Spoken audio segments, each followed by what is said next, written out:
Somewhere in the ancient world, a scribe pressed a reed stylus into soft clay and wrote something forbidden. Not forbidden because it was false, but because it was true. The wedge-shaped marks formed words in Sumerian, the language of humanity's first known civilization, and those words described something that should not have been possible, exact knowledge of celestial mechanics that would not be discovered again for thousands of years. Mathematical constants embedded in architectural measurements, medical procedures requiring anatomical understanding that appears without precedent. Astronomical observations documenting planetary movements across time spans longer than any individual human lifetime, and everywhere throughout these texts a consistent claim that makes modern scholars deeply uncomfortable.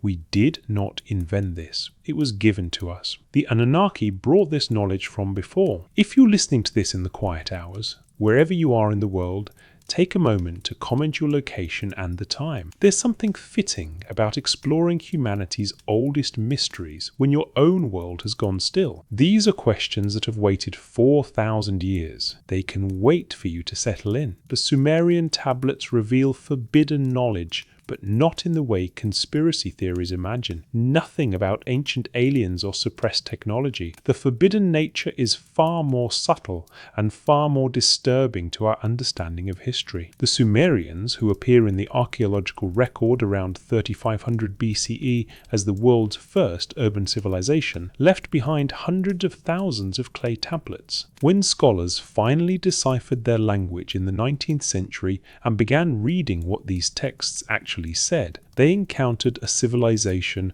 making an impossible claim that everything they possessed, their writing system, their mathematics, their laws, their architecture, their agricultural techniques, their knowledge of the cosmos, had been transmitted to them by beings called the Anunnaki, gods who descended from heaven, established the first cities, ruled as kings, interbred with humans, and taught our species the foundations of civilized life before withdrawing from direct governance. Modern scholarship dismisses this as mythology, as the inevitable way ancient peoples explained their own cultural achievements by attributing them to the divine. But the tablets contain evidence that contradicts this comfortable interpretation. The Sumerians do not appear in the archaeological record with primitive tools that gradually improve. They appear with civilization already formed. Writing emerges fully developed with no evolutionary stages. Their mathematics includes a sophisticated base 60 system still used today for measuring time and angles. Their astronomy tracks planetary movements with precision that required centuries of continuous observation. Their architecture demonstrates engineering principles applied from the very beginning. Their legal codes show systematic organization of civil society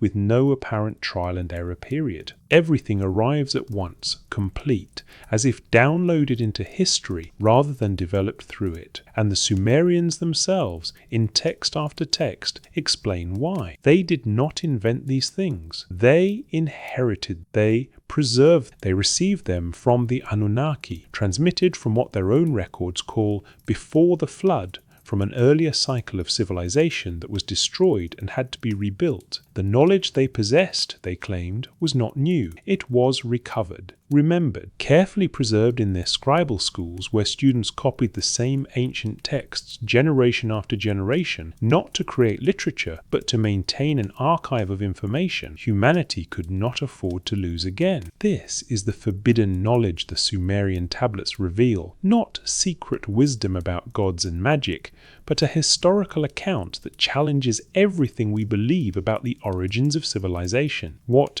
if humanity's first cities were not the beginning, but a restoration? What if the knowledge that suddenly appears in Mesopotamia was not invented there, but transmitted from something that came before? What if the Sumerians were telling the literal truth about their history, and we have spent a century translating their words while refusing to hear what they were actually saying. The evidence sits in museums around the world. The Ashmolean Museum in Oxford houses a clay prism listing kings who ruled for impossibly long periods before a great flood. The University of Pennsylvania Museum preserves thousands of tablets from the ancient city of Nippur describing creation, catastrophe, and the restoration of civilization. The British Museum holds 7 tablets of the Enuma Elish, the Babylonian creation epic inherited from Sumerian sources, describing how the Anunnaki shaped humanity for a specific purpose. The Louvre contains cylinder seals showing the tall figures of gods interacting with smaller humans,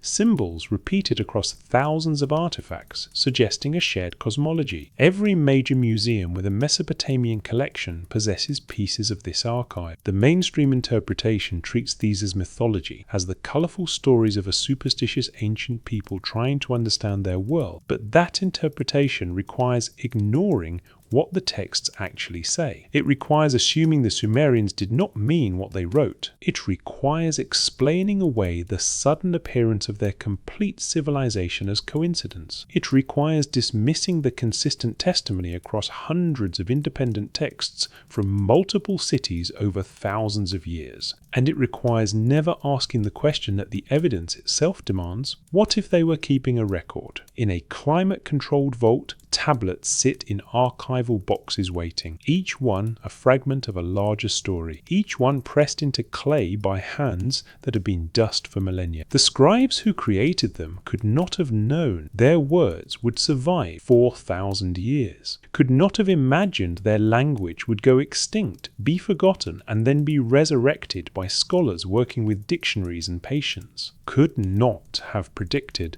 that future humans would read their accounts and call them mythology because the alternative was too challenging to accept. But they wrote anyway. They preserved what they knew. They copied the ancient texts faithfully. They maintained the archive across generations through the collapse of cities and the conquest of empires. And what they preserved contains information that, if taken seriously as their own historical testimony, suggests that human civilization is far older, far stranger, and far more interrupted than our textbooks acknowledge. This is not about believing in ancient astronauts or lost super technologies. This is about reading what the Sumerians actually wrote, examining what the archaeological evidence actually shows, and asking whether our assumptions about the linear progress of human development might be wrong. The tablets speak of knowledge transmitted across catastrophe, of civilization that had to be restored after near total destruction, of beings called Anunnaki who served as the bridge between what was lost and what was rebuilt. Whether those beings were gods, advanced humans from an earlier cycle, or something else entirely, the Sumerians described them consistently across their entire textual tradition. They gave them names, genealogies, cities, functions, and attributes. They described their interactions with humanity in procedural detail, not poetic metaphor. The forbidden knowledge is not what the Anunnaki taught. The forbidden knowledge is that they might have existed at all in some historical form that our current frameworks cannot accommodate. That human civilization might not be a story of constant forward progress from caves to cities, but a story of cycles, of building, collapse, preservation, and restoration. That what we call the first civilization might be more accurately described as the first civilization we remember. The tablets remain. The translations are available. The evidence sits in academic journals and museum catalogues, published but not integrated into the mainstream narrative because it does not fit, and so we continue to call it mythology, while the Sumerians themselves insisted it was history. We continue to celebrate the invention of writing, while the texts written in that script tell us it was not invented, but transmitted. We continue to marvel at the sudden appearance of Sumerian civilization, while ignoring their explanation for why it appeared that way. What follows is not an attempt to prove the Sumerian account is literally true in every detail. It is an investigation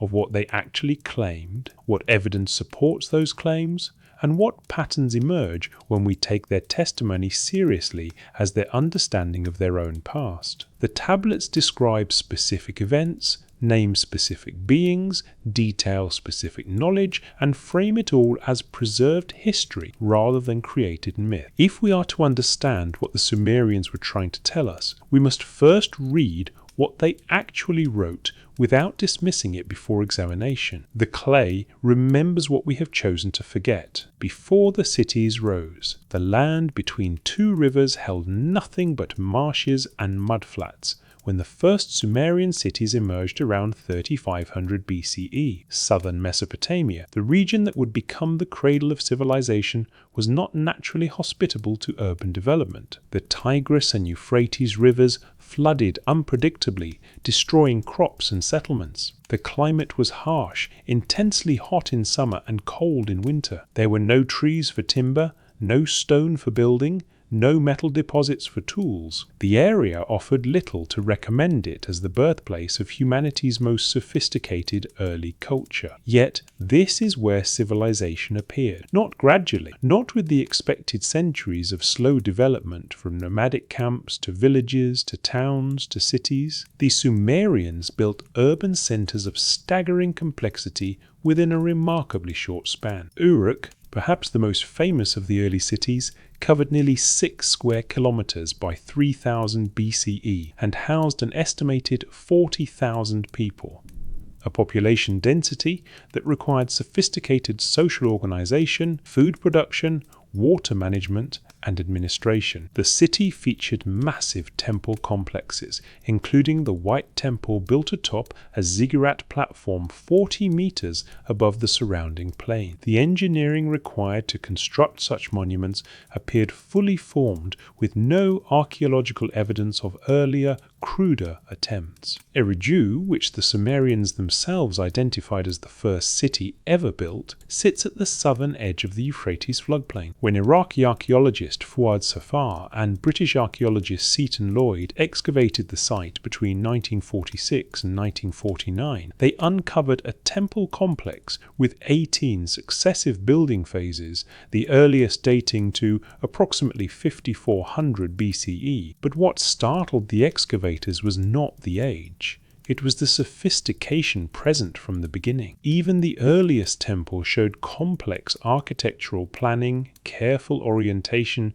and building techniques that appeared without precursors. The site suggested not the first fumbling attempts at monumental architecture, but the execution of knowledge already possessed. The archaeological paradox deepens when examining the full scope of what the Sumerians achieved in their earliest period. They did not merely build cities, they created civilization as a functioning system. Between approximately 3500 and 30,000 BCE, a span of just 5 centuries, they developed or deployed writing, complex mathematics, astronomy, legal codes, organized religion with professional priesthoods, monumental architecture, sophisticated metallurgy, long-distance trade networks, irrigation systems, the wheel, the plough, and bureaucratic administration. This is not the expected pattern for cultural evolution. Typically, such developments occur incrementally over millennia, with earlier simpler forms gradually refined into more complex versions. But in Sumer, they appear suddenly and in their developed form. Writing provides the most striking example. Cuneiform does not emerge from pictographs that slowly become more abstract. The earliest texts from Uruk around 3200 BCE already display a complex system of phonetic syllables, logograms, and determinatives, a writing system operating at a sophisticated level of abstraction. The texts are not simple labels or tallies. They are administrative documents recording complex transactions, inventories, and legal agreements. They assume the existence of a bureaucratic system already in place and functioning. Within a few centuries, Sumerian scribes were composing literary works, mythological narratives, astronomical observations, and mathematical treatises. The developmental stages we would expect to see, crude symbols gradually evolving toward language, are absent from the archaeological record. The mathematics is equally anomalous. The Sumerians used a sexagesimal system based on the number 60. a choice that seems arbitrary until one examines its properties. 60 is divisible by 1, 2, 3, 4, 5, 6, 10, 12, 15, 20, and 30 more divisors than any smaller number. This makes calculations involving fractions significantly easier without decimal notation. It is a system that appears designed for advanced mathematical operations, and it appears in Sumer Complete, already in use for astronomical calculations, architectural measurements, and commercial transactions. We still use base 60 today for measuring time, 60 seconds, 60 minutes, and angles, 360 degrees in a circle, inheritances from Sumerian mathematics that proved so effective they were never replaced. Their astronomical knowledge presents similar problems for the gradualist model of human development. The Sumerians tracked the movements of Mercury, Venus, Mars, Jupiter, and Saturn with precision. They understood the planets moved against the fixed stars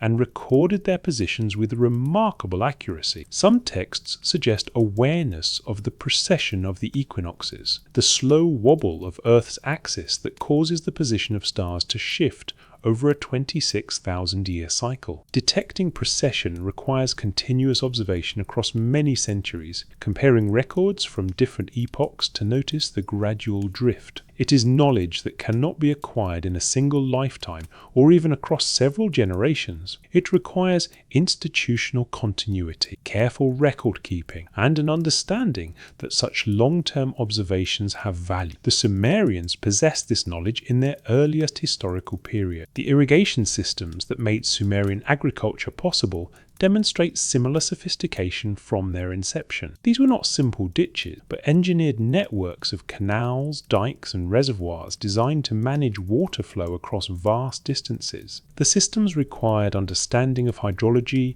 mathematics for surveying and leveling, administrative organization to coordinate labor, and legal structures to manage water rights among competing users. All of these elements appear together in the early Sumerian period, functioning as an integrated system. Mainstream archaeology explains this rapid development through the concept of cultural diffusion and the advantages of the Mesopotamian environment. The theory suggests that Sumer served as a hub where innovations from surrounding regions converged and were synthesized into a cohesive civilization. Agricultural techniques from the north, trade connections with distant regions, and perhaps administrative concepts from neighboring cultures all contributed to Sumer's florescence. The theory is reasonable and accounts for some of the archaeological data, but it struggles to explain the completeness and simultaneity of Sumerian achievements. Diffusion typically shows a pattern of adaptation and modification, borrowed elements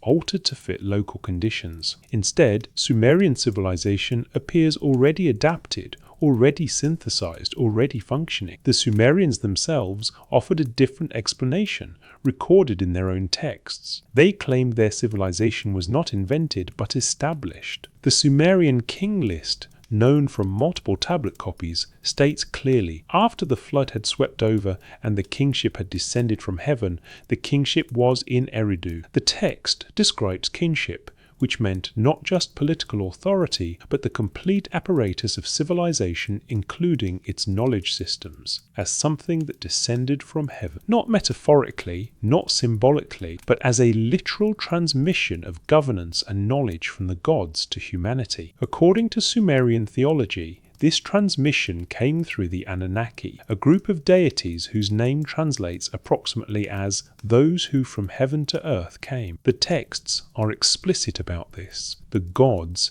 established the first cities. The gods appointed the first kings. The gods taught humanity the me, the divine decrees, which included the principles of kingship, priesthood, writing, mathematics, crafts, and all the other foundations of civilized life. This was not presented as metaphor. It was the Sumerian understanding of history. The city of Eridu, which Fuad Safar's excavations reveal to be genuinely ancient, was, according to Sumerian tradition, the first place where kingship existed on earth. It was the city of the god Enki, also called Ea, the deity associated with wisdom, fresh water, crafts, and magic. Enki was credited with creating humanity, teaching them civilization, and ultimately defying the other gods to preserve the human race when they decided to destroy it through a great flood. Eridu was his cult center, the place where heaven and earth first made contact, where knowledge first flowed from the divine realm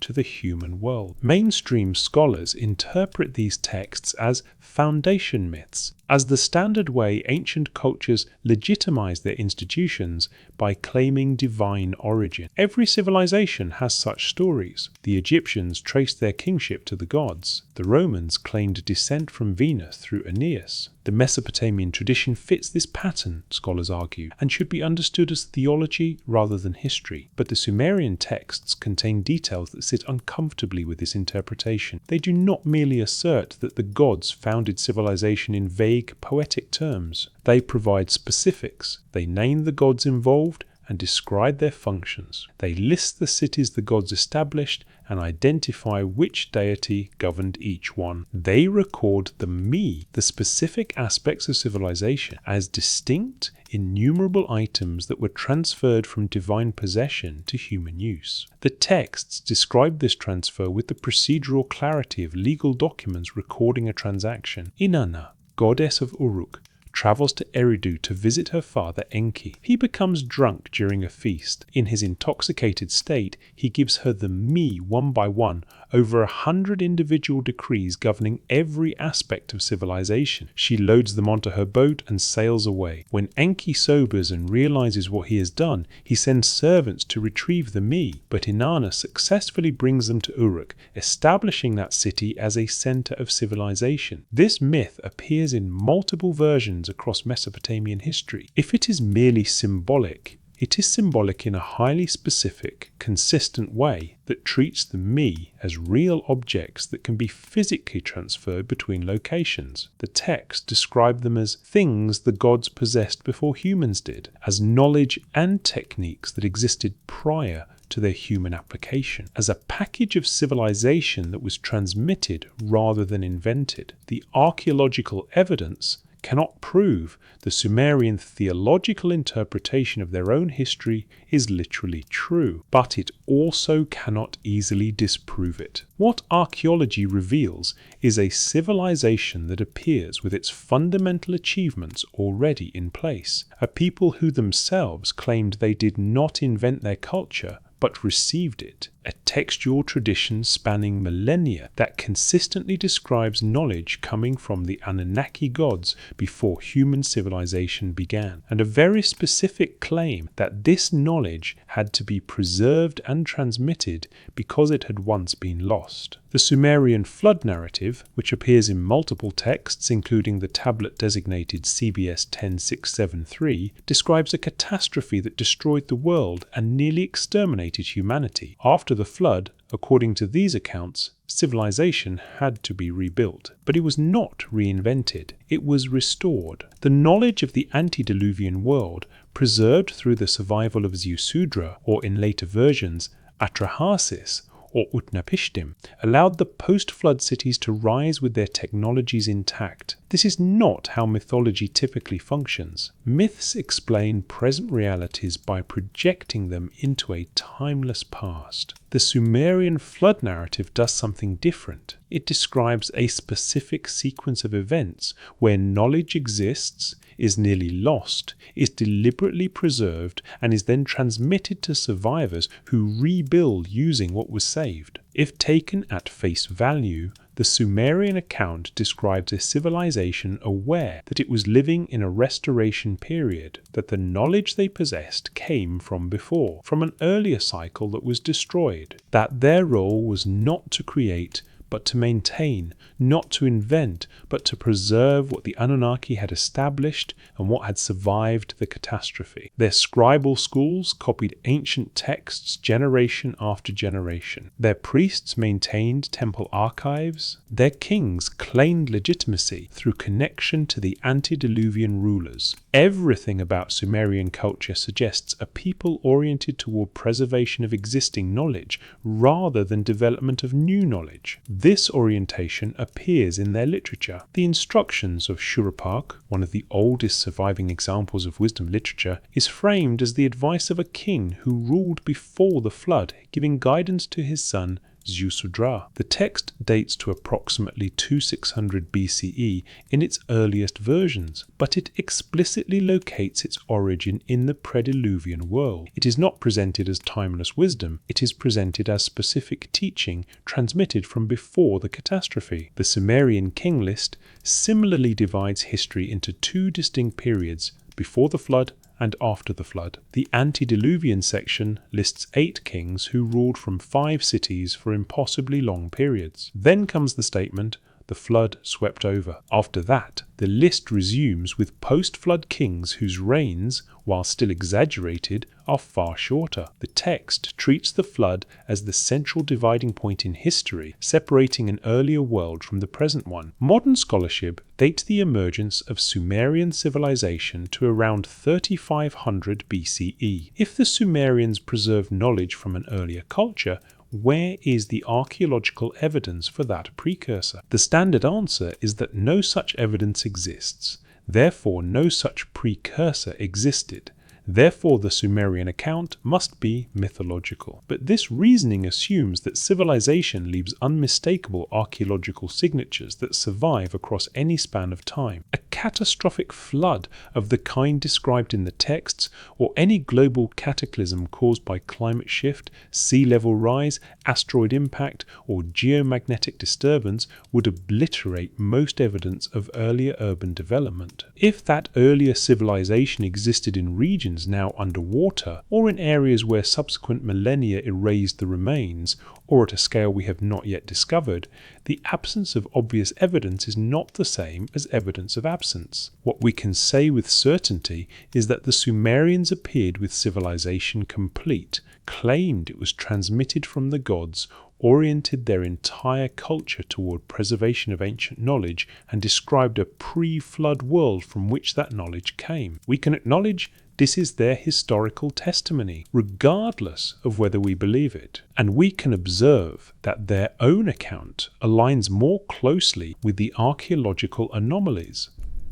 The sudden appearance, the sophisticated achievement, the lack of developmental stages, than the gradualist model that requires us to ignore what they actually wrote about themselves. The cities rose between the rivers. Eridu, Uruk, Ur, Lagash, Nippur, each one a center of learning, of temples, of archives, each one maintaining the traditions, copying the texts, preserving the knowledge. The Sumerians built their civilization in mud and reeds, the materials their environment provided, but the knowledge they encoded in clay tablets came from somewhere else. They told us it came from the Anunnaki, from before the flood, from a world that ended so civilization could be restored in Sumer. Whether that account is literally true, partially true, or metaphorically true, it is what they believed about themselves. And belief shapes behavior. The Sumerians acted like a people preserving something precious. They maintained their archives with extraordinary care. They trained scribes in the ancient texts. They claimed no credit for inventing their culture. They described themselves as inheritors, as preservers,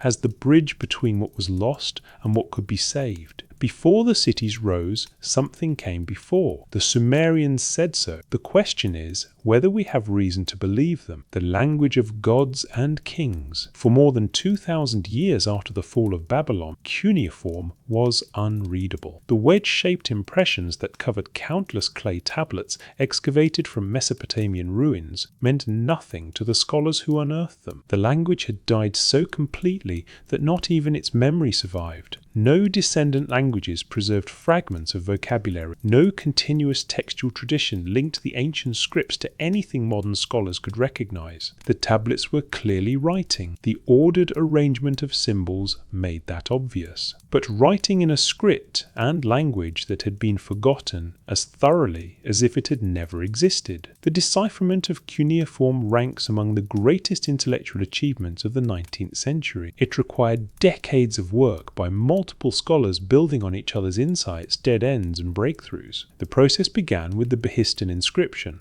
a massive rock carving high on a cliff face in western Iran. The inscription, commissioned by the Persian king Darius I around 520 BCE, recorded the same text in 3 different scripts: Old Persian, Elamite, and Babylonian Cuneiform. Old Persian proved easiest to crack because scholars already understood the later Persian language and could word backward. Using the deciphered Old Persian as a key, they began unlocking the Babylonian text. By the 1850s, scholars including Henry Rawlinson, Edward Hincks, and Jules Oppert had progressed enough to demonstrate independent translation ability. They could separately translate the same unknown text and arrive at nearly identical meanings, proving the decipherment was genuine and not speculation. But Babylonian cuneiform was written in Akkadian, a Semitic language related to Hebrew and Arabic. As scholars worked through thousands of Akkadian texts, they discovered something unexpected.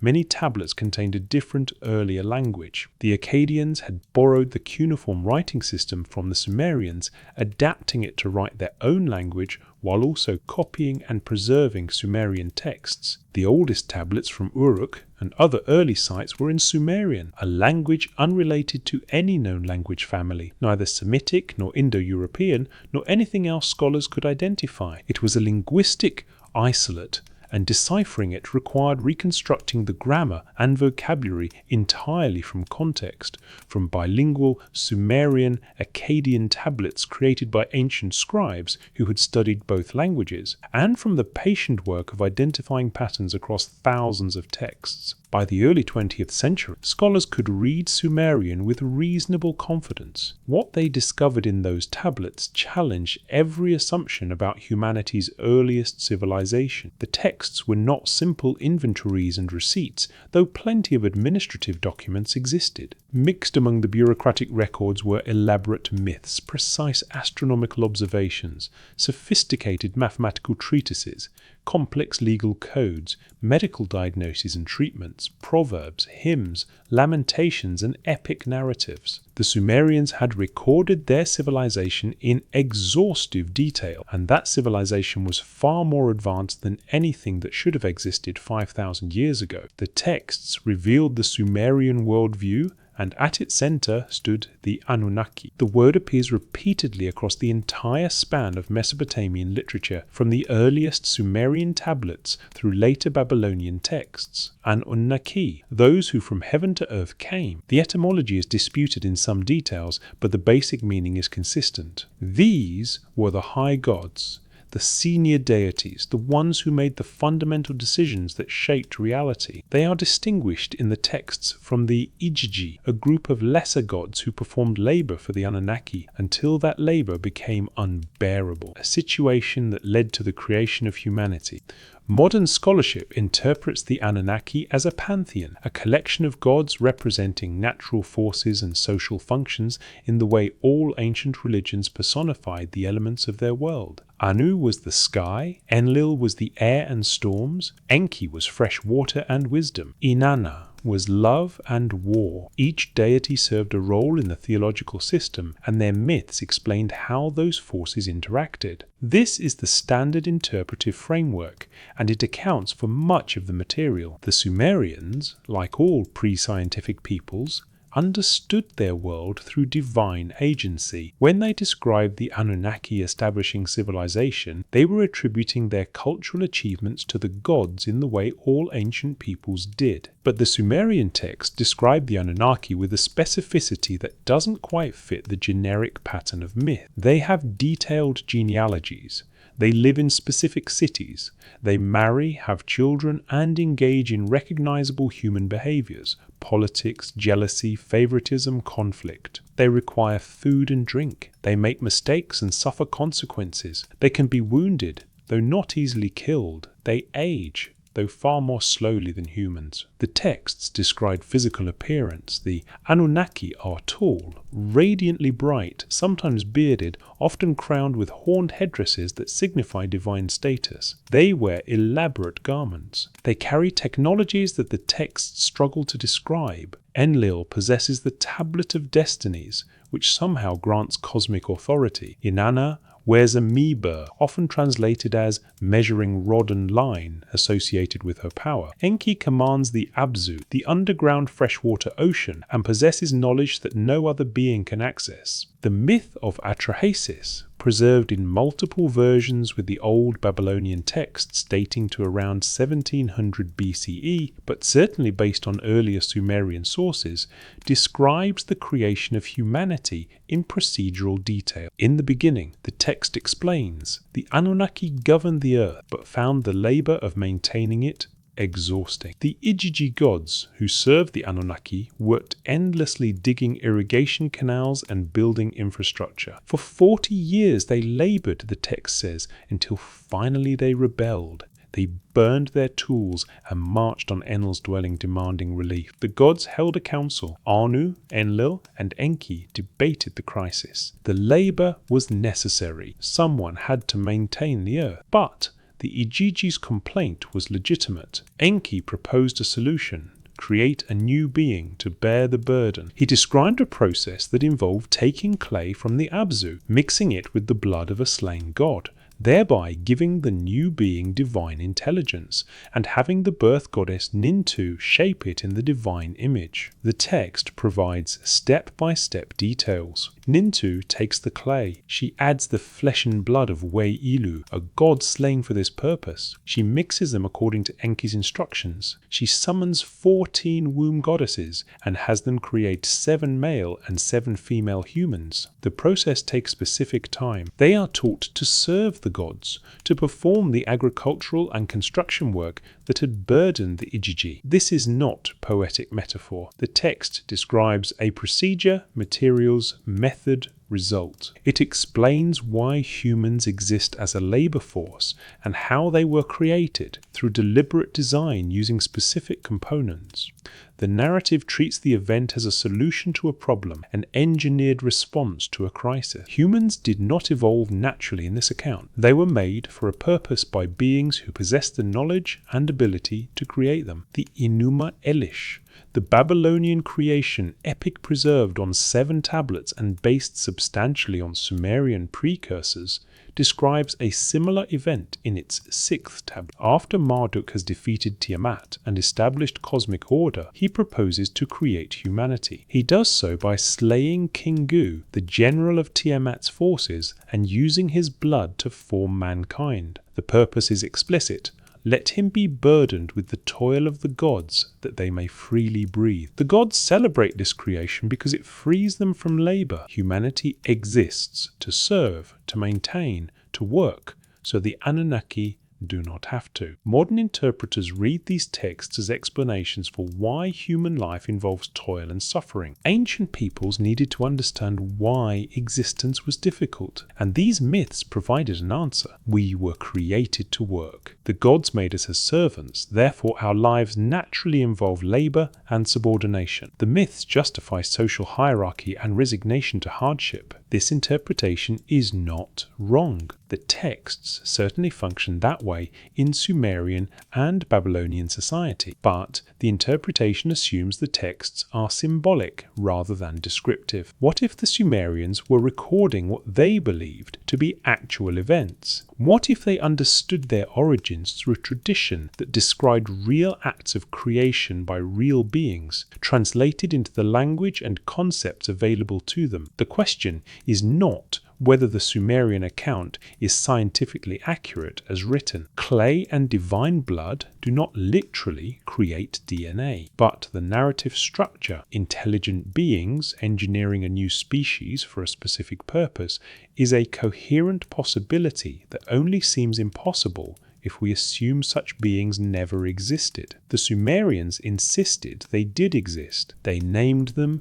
described them, recorded their actions, built temples to them, and organized their entire society around service to them. For the Sumerians, the Anunnaki were not abstract concepts, but historical actors who had been directly present in the past and remained indirectly involved in the present through temples and priesthood. The Mi provides another example of Sumerian specificity about divine knowledge. The term Mi, pronounced May, appears throughout Sumerian literature as a fundamental concept. The Mi are divine decrees, the principles or laws that govern reality. But they are not abstract laws like natural principles.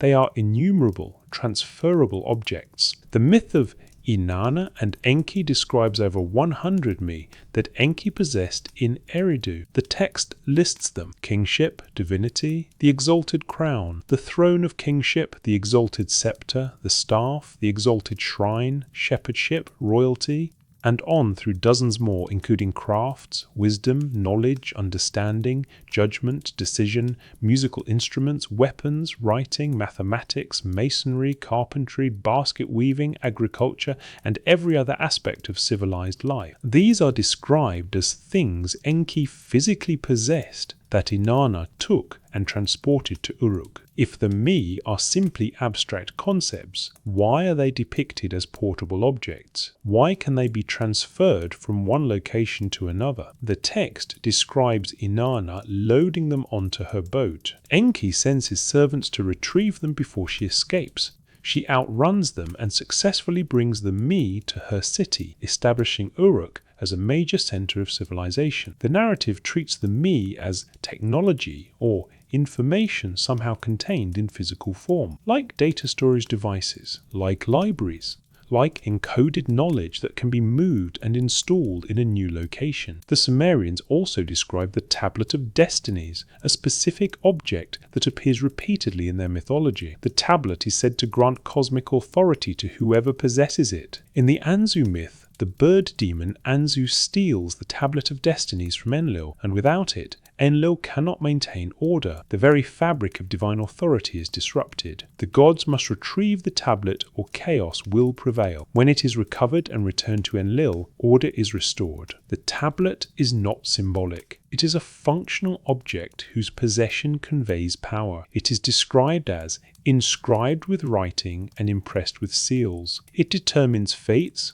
controls events, and acts as the administrative center of cosmic governance. These details matter because they reveal how the Sumerians conceptualized divine knowledge and authority. They did not imagine them as spiritual or mystical forces, but as things that could be possessed, transferred, and used. The gods had technologies, physical objects that performed specific functions. The Anunnaki possessed knowledge that humans did not have, and that knowledge was eventually transmitted to humanity through teaching, through the me, through the establishment of scribal schools and priesthoods that preserved what the gods had revealed. The Sumerian texts describe this transmission in concrete terms. Enki teaches humanity, crafts, agriculture, and magic. Enlil establishes kingship and the structures of governance. Inanna brings the me to Uruk. Nisaba, goddess of writing, teaches scribal arts. Each deity has a domain, and within that domain they transfer specific knowledge from divine possession to human use. This is not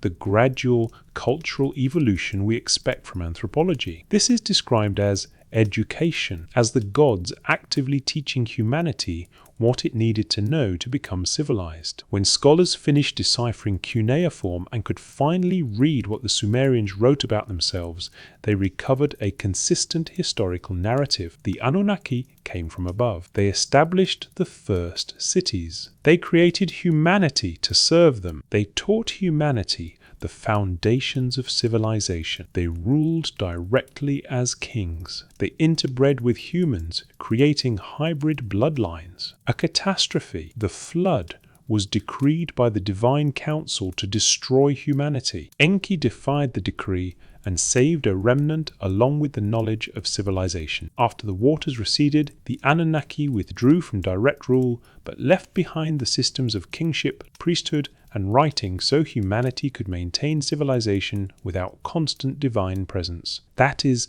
the Sumerian account, recovered from hundreds of tablets written over 2,000 years in a language that had been completely forgotten. It is too consistent across too many independent sources to be dismissed as confused mythology. It is the Sumerian understanding of their history. It is what they believed happened. Whether it actually happened as described is a different question. But the first step in investigating that question is acknowledging what the texts actually say when we let them speak on their own terms, rather than filtering them through our assumptions about what ancient peoples must have believed. The language of gods and kings has been recovered. We can read it. The question is whether we can hear it. Kings who ruled before the flood. The Weld Blundell prism sits in the Ashmolean Museum in Oxford, a clay object roughly the size of a large flashlight, four-sided, covered in columns of cuneiform text. It was discovered at Larsa in southern Iraq around 1922 by British archaeologist Herbert Weld Blundell during excavations in the ruins of Mesopotamia's ancient cities. The prism is one of the most complete surviving copies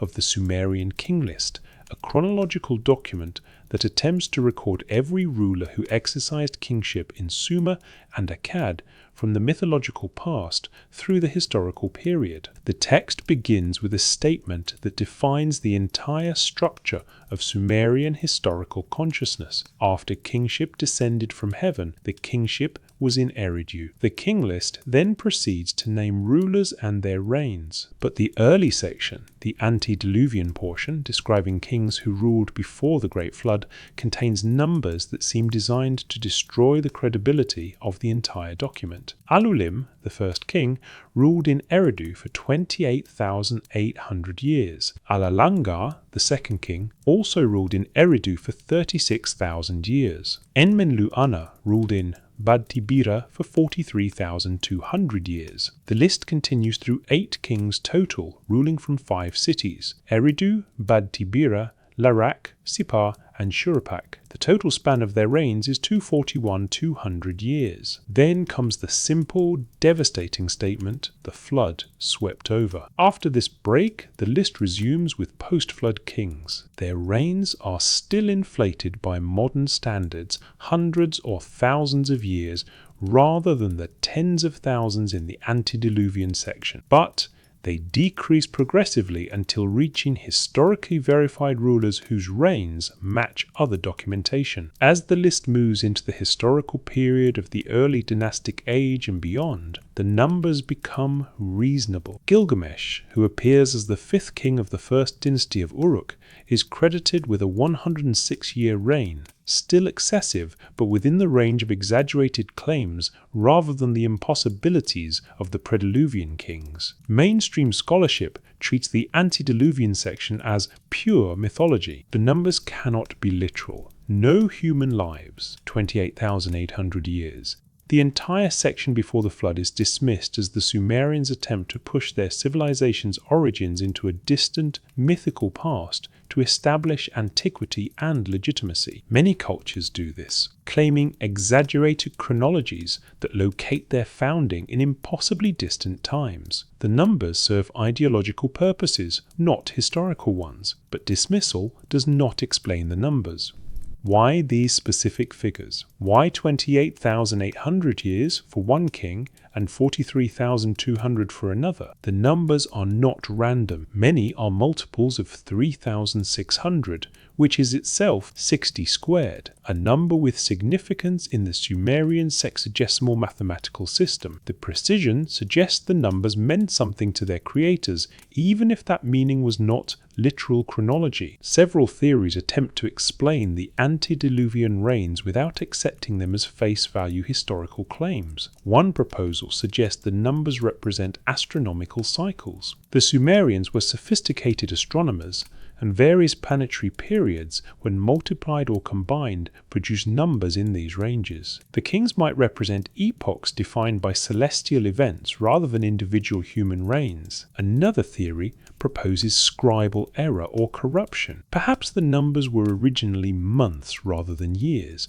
or perhaps an incompatible calendrical system was mistranslated when the list was compiled. A third possibility is that the numbers are symbolic, encoding mathematical or cosmological concepts in the form of kingly reigns. None of these explanations is fully satisfying. If the numbers represent astronomical cycles, why frame them as king lists with specific names and cities? If they result from scribal error, Why does the error appear consistently across multiple copies of the text? If they are purely symbolic, why do they decrease systematically from the Prediluvian to the post-flood period, suggesting some proportional relationship to reality, even if not literal? There is another possibility, one that scholarship generally avoids, because it requires taking the Sumerian account more seriously than modern frameworks allow. What if the Sumerian king list preserves genuine tradition about an earlier cycle of civilization, but the chronology has been distorted through oral transmission across catastrophic disruption? If a previous civilization existed,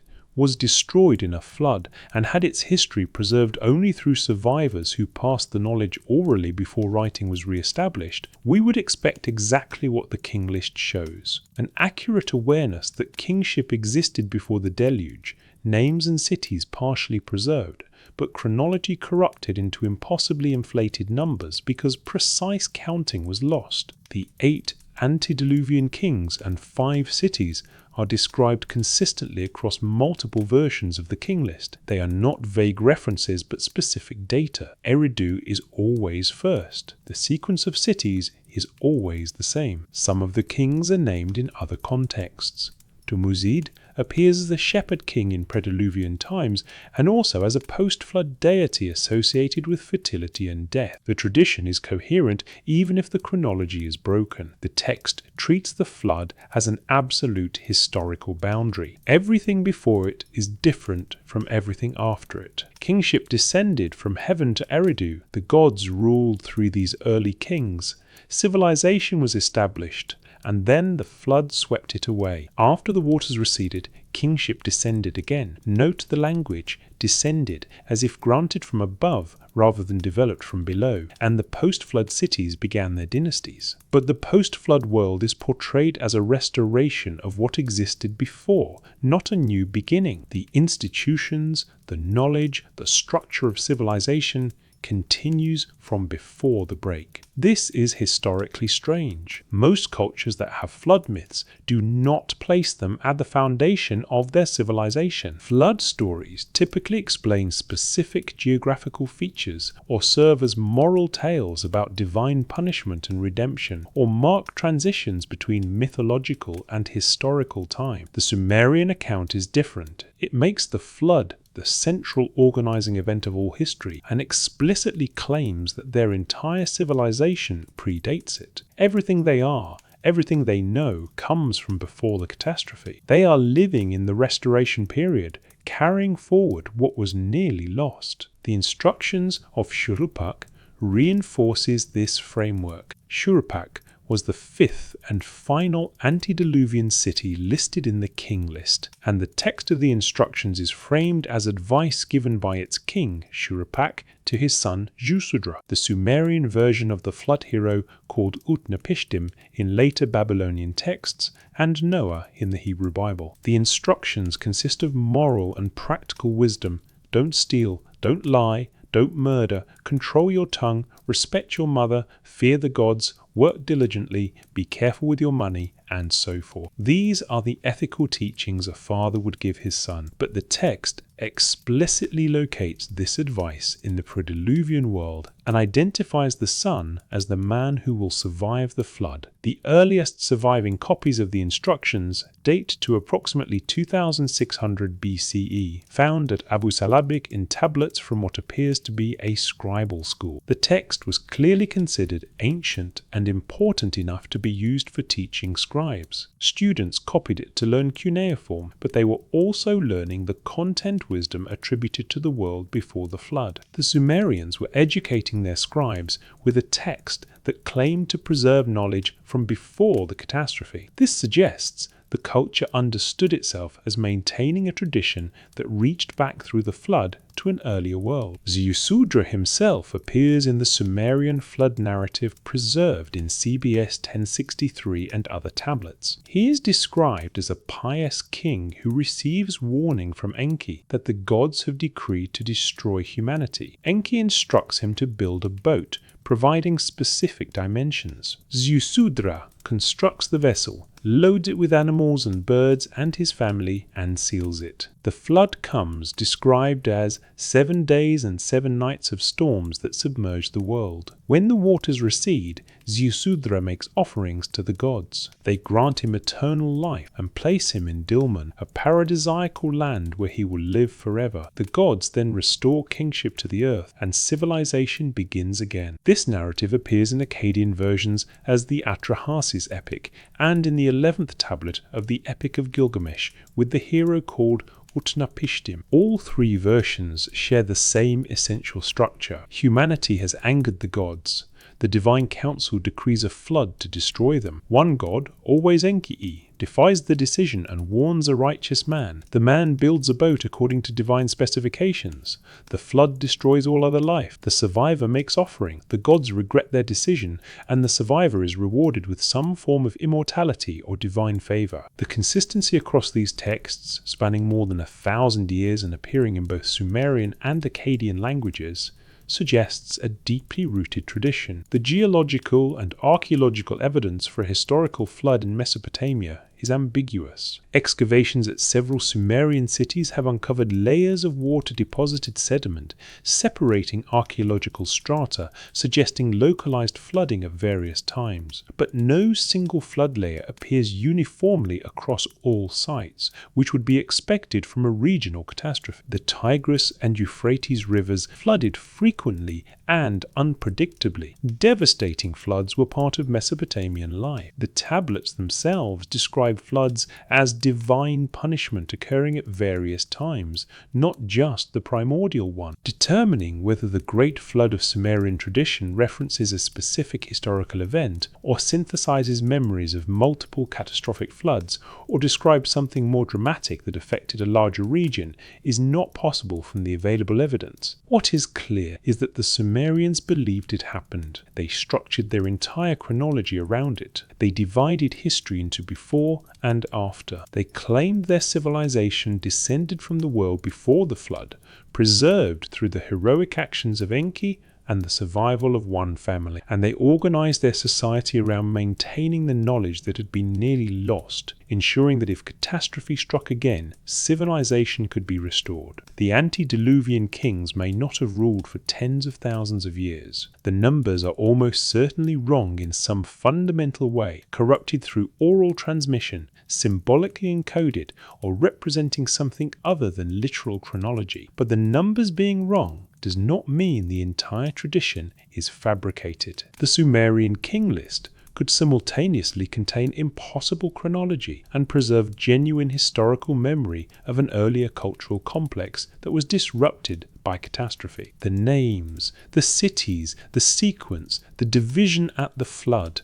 the resumption afterward, all of this could reflect actual events translated into the framework and vocabulary available to the culture recording them. Modern scholarship's default assumption is that myth moves from history toward embellishment. Real events become exaggerated into legend. But the opposite movement is also possible. Legendary accounts, stripped of impossible details, sometimes reveal historical cause. Troy was considered purely mythological until Heinrich Schliemann excavated it. The Hittite Empire was unknown to modern historians until early 20th century archaeology recovered it from cuneiform sources. The absence of evidence is not evidence of absence, particularly when we're looking at events potentially 10,000 or more years in the past, in regions that have seen continuous habitation and development that would obscure earlier remains. The Sumerian king list records that kingship descended from heaven to Eridu. It names 8 kings who ruled before the flood from 5 cities. The flood swept over. Kingship descended again. Civilization was restored. This is the Sumerian historical framework,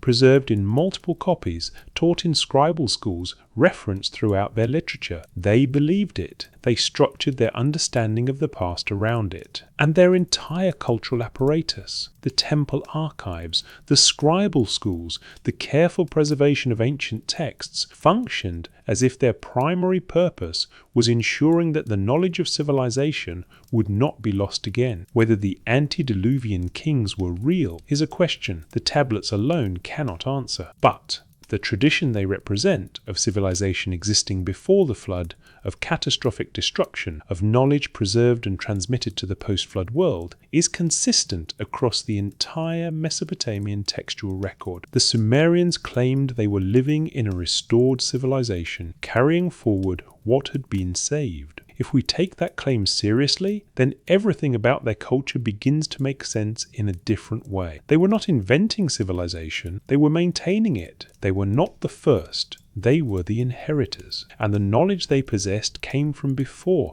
from the kings who ruled before the flood, from the time when the Anunnaki walked on earth and kingship had not yet been interrupted by catastrophe. The Tablet of 7 Days. The fragment designated CBS 10673 contains approximately 260 lines when complete, though the surviving portion preserves far fewer. The tablet was excavated from Nippur, the religious center of Sumer, during the University of Pennsylvania's expeditions in the late 19th and early 20th centuries. Dating to the Old Babylonian period around 1650 BCE, it is written in Sumerian, already an ancient language at the time of the tablet's creation, maintained by scribes through long tradition. The text it records is older still, as Sumerian narrative scholars now call the Eridu Genesis, or the Sumerian flood story, the oldest known version of the deluge myth that would later appear in Akkadian and Hebrew sources. What survives provides fragmentary glimpses of a more complete narrative, but even in pieces, the text reveals a story structure and a level of detail that distinguishes it from later versions. This is not a simple morality text. It is a procedural account that describes decisions, conversations, instructions, and events with the specificity of someone trying to record what actually occurred. The preserved text begins with creation, humanity fashioned by the gods to serve them. The narrative describes civilization's establishment, the founding of cities, the appointment of kings. It mentions the divine decrees, being set in order. Then comes the decision that will shape all subsequent history. The gods determined to destroy humanity through a flood. The reason for this decision is not preserved in the surviving fragments, though parallel texts suggest humanity had become too numerous and too noisy, disturbing the gods' peace. The divine council, led by Enlil, decrees the annihilation, but one god dissents. Enki, god of wisdom and fresh water, lord of the Absu, is troubled by the decree. The text describes him approaching a reed wall, a detail that appears in all versions of the flood story. He speaks to the wall, but his words are intended for the man on the other side, Ziusudra, the pious king of Shuruppak. Enki cannot directly violate the council's decision, but he can speak in a way that allows Ziusudra to overhear. The god describes what is coming. He provides instructions for survival. The text breaks here, but when it resumes, Ziusudra is apparently building or has built a boat according to Enki's guidance. The dimensions are not preserved in this version, though later Akkadian texts provide them.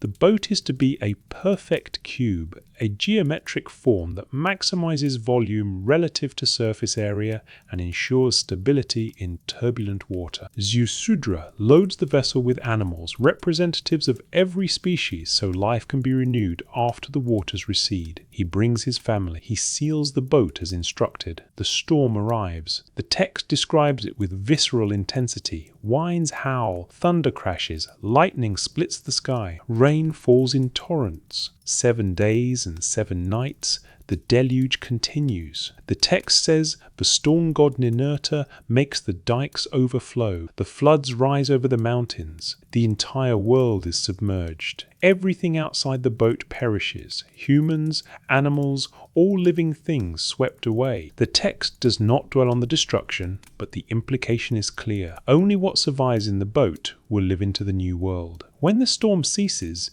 Ziusudra opens a window of the boat. Sunlight streams in. He sees that the waters are receding. The text describes him making prostration, presumably in gratitude. He offers sacrifices. oxen and sheep. The gods smell the offering. They gather around the sacrifice like flies, the text says, a surprisingly unflattering comparison that suggests their relief at receiving worship again after humanity's near extinction. The gods are hungry. They are dependent on human service in ways that complicate the simple characterization of them as omnipotent deities. Enlil, who decreed the flood, is initially angry that anyone survived. He confronts the other gods, demanding to know who violated the decision. Enki admits his role. He argues that destroying all of humanity was excessive, that the guilty should have been punished individually rather than the entire species annihilated. The argument appears to persuade the council, or perhaps the gods simply accept the accomplished fact. Humanity has survived. Civilization will continue. The text then describes a remarkable conclusion. Jusudra is brought before An, the sky god, and Enlil. They grant him eternal life and translate him to Dilmun, a sacred place described as the land where the sun rises, a paradise where there is no sickness, aging, or death. Jusudra becomes immortal, removed from the mortal world, dwelling forever in the presence of the gods. The reason given is his preservation of life, his piety, his obedience to divine instruction, even when it required him to undertake an enormous labor that must have seemed insane to his contemporaries. After this, the text indicates that kingship is restored to the cities. The implication is clear. Civilization continues, but it is a restoration of what existed before, not a fresh beginning. The post-flood world will rebuild using the knowledge preserved through the catastrophe. The survivors will repopulate the earth. The cities will rise again. But now, humanity knows that it exists at divine sufferance, that the gods can destroy the world if they choose, and that survival depends on maintaining proper relationship with the divine realm. The procedural specificity of this narrative distinguishes it from the mythological pattern we expect. Myths typically function symbolically. They explain present realities by projecting them into a timeless past. They teach moral lessons through metaphorical events, but the Eridu Genesis does not read like metaphor. It reads like an attempt to document a sequence of events. There were cities, there were kings, the gods decided to destroy humanity, one god warned a survivor, specific instructions were given, the flood occurred over 7 days and nights, the waters receded, sacrifices were made, the survivor was rewarded, and civilization was restored. The 7 days and 7 nights appears consistently across versions. In the Epic of Gilgamesh, Utnapishtim describes the storm lasting 6 days and 7 nights. In Atrahasis, the deluge continues for 7 days. The number 7 held sacred significance in Mesopotamian culture, associated with completeness, with cosmic order, with the number of visible celestial bodies, sun, moon, and 5 visible planets. But the use of 7 days also suggests a measured duration, a storm of specific length rather than a timeless mythological event. Real catastrophic weather systems have duration. A week-long storm is severe, but not impossible. If the narrative preserves memory of an actual climatic event, 7 days is the kind of detail that might survive in oral tradition, precisely because it marked the extent of the disaster. The storm that lasted a week, the rain that did not stop, the flooding that submerged the world as the survivors knew it. The boat's construction, though not detailed in the Sumerian version, appears in later texts with engineering precision. The Akkadian Atrahasis text provides measurements. The boat is to be 120 cubits in each dimension, length, width, and height. This creates a cube with sides of approximately 100 feet, a vessel of enormous size, but one that would be extraordinarily stable in rough water. Modern naval architects have analyzed these dimensions and determined that such a craft, while unwieldy for navigation, would be nearly impossible to capsize. It would ride out the most violent storms by simply floating, carried by the waters rising with the flood. The design is not for a ship meant to sail to a destination, but for a vessel meant purely to survive, to keep its contents alive through catastrophe without any ability to steer or control direction. This is exactly the purpose described in the text, not escape to a specific location, but survival through the disaster itself until the waters subside. The detail about Enki speaking to a reed wall is peculiar enough that it appears in all versions, suggesting it was part of the core tradition. Why a reed wall? The text implies Enki uses this method to avoid directly addressing Ziusudra, thereby technically obeying the council's decree not to warn humanity while still accomplishing that very warning. It is a legalistic evasion, divine word, passing. But the image is also practical.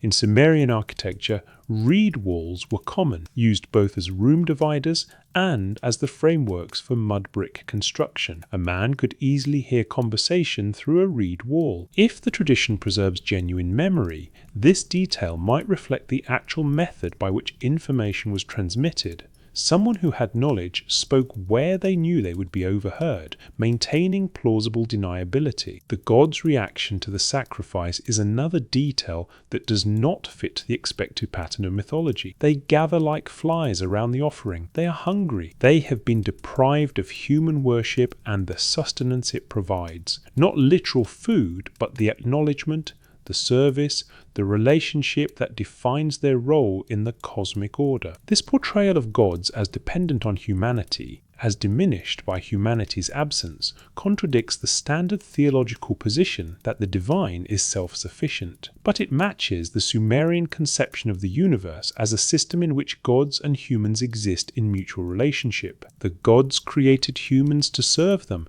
and that service is not one-directional. The gods need it. They benefit from it. When humanity is destroyed, the gods suffer from the loss. Enlil's initial anger at the survival of anyone, followed by his acceptance after Enki's argument, suggests internal debate within the divine council. The gods are not unanimous. They make decisions through deliberation and are capable of changing positions when presented with compelling arguments. This is consistent throughout Mesopotamian theology. The gods form a council. They debate, they vote, they overrule each other. The structure mirrors human political assemblies, which may reflect the Sumerians projecting their own governmental forms onto the divine realm. Or it may reflect their understanding that the beings they called gods operated through decision-making processes recognizable to human observation. The granting of immortality to Ziusudra is unique in Sumerian literature. Humans do not become gods. The boundary between mortal and divine is fundamental. Yet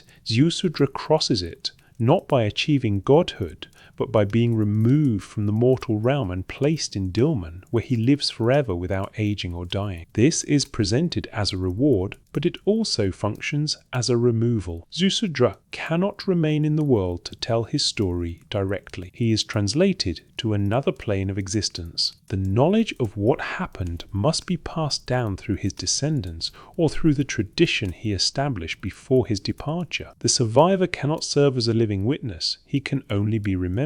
Modern interpretation treats the Sumerian flood narrative as a cultural memory of catastrophic flooding in Mesopotamia, perhaps multiple events synthesized into a single mythological disaster. The region experienced devastating floods throughout its history. The unpredictable flooding of the Tigris and Euphrates was an existential threat to Sumerian cities built on the floodplain, a particularly severe flood, especially if it coincided with other calamities like earthquake, famine or disease, could have destroyed enough of the civilization to be remembered as the end of an epoch. Over centuries of retelling, this historical disaster would become the flood, the catastrophe that divided all history into before and after. This interpretation is reasonable and accounts for why flood myths appear in the region's literature, but it struggles to explain the specific claim that civilization existed before the flood and had to be restored afterward. If the flood myth memorializes a historical disaster in the early Sumerian period,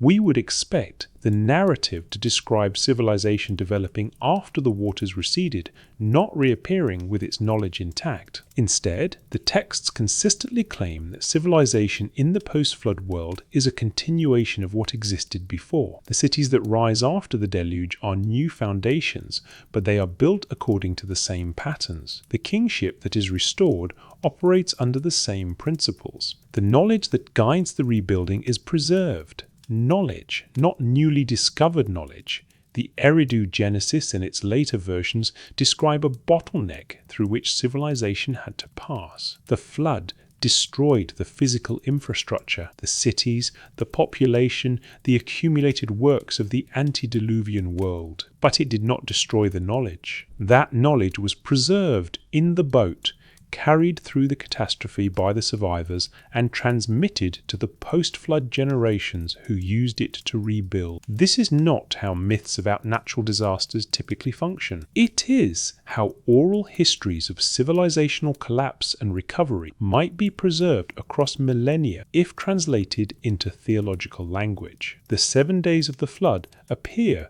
in the Sumerian text as the duration of the world's ending. When the storm finally ceases, when Jushuta opens the window and sees sunlight, the old world is gone. Everything familiar has been swept away. Only the boat remains, floating on an endless sea above drowned mountains. The text does not linger on the horror of this moment, the psychological weight of being the last humans alive, surrounded by absolute destruction. It moves directly to the practical response. Ziusudra makes offerings, the gods accept them, immortality is granted, and kingship is lowered once again from heaven to earth. The narrative treats catastrophe and recovery as events within history rather than as transitions from mythological to historical time. This is the Sumerian perspective. The flood happened, it nearly ended everything, humanity survived, and life continued. The post-flood world is not fundamentally different from the prediluvian. It is a damaged continuation, a rebuilt version, but recognizably the same civilization recovering after disaster. And that civilization, according to every Sumerian source, was established by the Anunnaki before the flood and re-established after it with their knowledge preserved. The tablet of 7 days records the hinge point of history. It describes the moment when everything almost ended, when the divine council came within one dissenting god of erasing humanity completely, and when a single family's obedience to difficult instructions preserved not just biological life, but civilizational knowledge across the boundary of catastrophe. Whether the account is literally true, partially true, or symbolically true, it is what the Sumerians believed about their origins. They understood themselves as post-flood people, living in a restoration, carrying forward what had been saved. And everything about their culture, the obsessive preservation of texts, the scribal schools copying ancient documents, the claim that knowledge came from the gods, makes sense if that understanding shaped their behavior. The fragment sits in its archival box in Pennsylvania, its cuneiform marks still legible after 4 millennia. The story it tells has been translated, analyzed, compared to later versions. Scholars have mapped its literary structure and identified its theological themes, but reading it on its own terms, as the Sumerians who wrote it understood it, reveals something starker than mythology. It reveals a people who believed they had almost been extinguished, who credited their survival to divine intervention and human obedience, and who organized their entire civilization around ensuring that the knowledge carried through that catastrophe would never be lost again. 7 days and 7 nights the flood waters prevailed, then they receded, and in the aftermath humanity began again with the knowledge of what had been, preserved across the deluge, waiting to rebuild what the waters had destroyed, the creation of servants. The text, known as Enki and Ninmah, survives in multiple copies from Nippur and other Sumerian cities, dating to the Old Babylonian period but based on earlier sources. It belongs to the genre of Sumerian cosmology that attempts to explain the origins of humanity and the establishment of the world order. But unlike creation accounts from other ancient cultures that describe divine acts through poetic language and symbolic imagery, Enki and Ninmah reads like a technical report. It describes a problem, a proposed solution, an implementation process, and the results, including complications that had to be resolved. If you removed the names of gods and replaced them with job titles, it would resemble documentation of a project meeting. The narrative begins with a situation requiring solution. The Anunnaki gods govern the earth, but the work of maintaining it falls on the Igigi, a class of lesser deities who perform labor. For 40 years, the Igigi have dug canals, built irrigation systems, and maintained infrastructure. The text specifies this. Duration, 40 years, as if the length of their service matters to the grievance they develop. Finally, exhausted and resentful, the Igigi rebel. They burn their tools, march on the dwelling of Enlil, the chief administrator of Earth, and demand relief from their burden. The Anunnaki hold a council to address the crisis. Enlil is disturbed by the rebellion, but acknowledges the legitimacy of the complaint. Someone must do the work. The Earth requires maintenance, but the Igigi's suffering is real. Enki, the god of wisdom and technical knowledge, proposes creating a new being to bear the workload. He describes this being as something that will carry the yoke of the gods. The terminology is agricultural. A yoke is the wooden frame that harnesses an ox to a plough. The new creature will be to the gods what a draft animal is to a farmer, a labourer designed for the task. The creation process is described with procedural specificity. Enki calls upon Ninmah, also called Ninhursag or Ninti, the mother goddess associated with birth and fertility. Together they will fashion the new being from clay taken from the Abzu, the underground freshwater ocean that Enki controls. But clay alone is not sufficient. The being must have intelligence, must be able to understand instructions and perform complex tasks. To achieve this, Enki instructs that the clay be mixed with the flesh and blood of a god. The text names the god chosen for this sacrifice, Ilu, or in some versions Geshtu-i, a deity described as having intelligence or rationality. This god is slain. The text does not elaborate on whether he volunteers or is compelled, and his body is mixed with the clay. The combination of earthly material, clay, and divine essence, the god's flesh and blood, creates a hybrid being, mortal in body, but possessing the divine capacity for reason and skill. This is humanity's design specification according to the Sumerian account. A biological creature with implanted intellectual capability derived from divine source material. Ninmah shapes this mixture according to Enki's instructions. The text describes her summoning 14 birth goddesses, 7 to create male humans and 7 to create female humans, establishing gender division and the capacity for reproduction from the beginning. The process takes time. The text mentions specific durations for gestation and development. When the creation is complete, the beings are taught to serve the gods, to perform the agricultural labor and infrastructure maintenance that had burdened the Igigi. The new humans take up the yoke. The Igigi are freed. The problem is solved. But the narrative does not end there. What follows is a series of episodes that read like quality control testing. Enki and Ninmah hold a feast celebrating their success. They drink beer, which was the standard intoxicating beverage in Sumerian culture, consumed through reed straws from large communal jars. As they grow drunk, they begin a competition. Ninmah boasts that she can create variations of the human form, and Enki will still find useful purposes for them. She begins fashioning defective versions.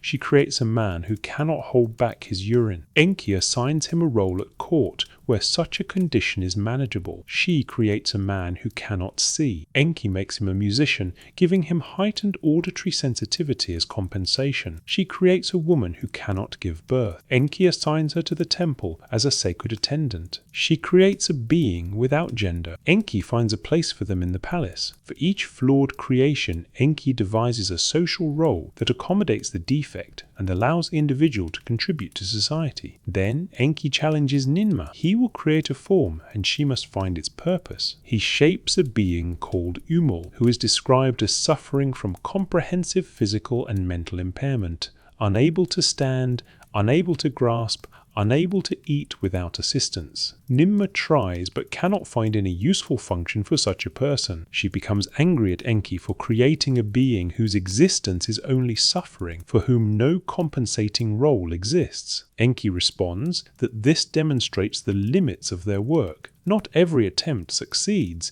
and the burden of failure falls on those who create imperfect life. Mainstream scholarship interprets this section as an etiology, an explanatory myth accounting for why disability exists in human populations. Ancient peoples needed to understand why some individuals were born with conditions that limited their function, and this narrative provides an answer. The gods experimented during the creation process, and some results were flawed. The story also serves to integrate disabled individuals into social structures by demonstrating that even the gods found roles for those with limitations. This interpretation is not wrong, but it requires ignoring the specificity of the narrative framework. The text does not describe creation through divine speech or mystical emanation. It describes a manufacturing process with materials, procedures, and quality testing. The competition between Enki and Ninmah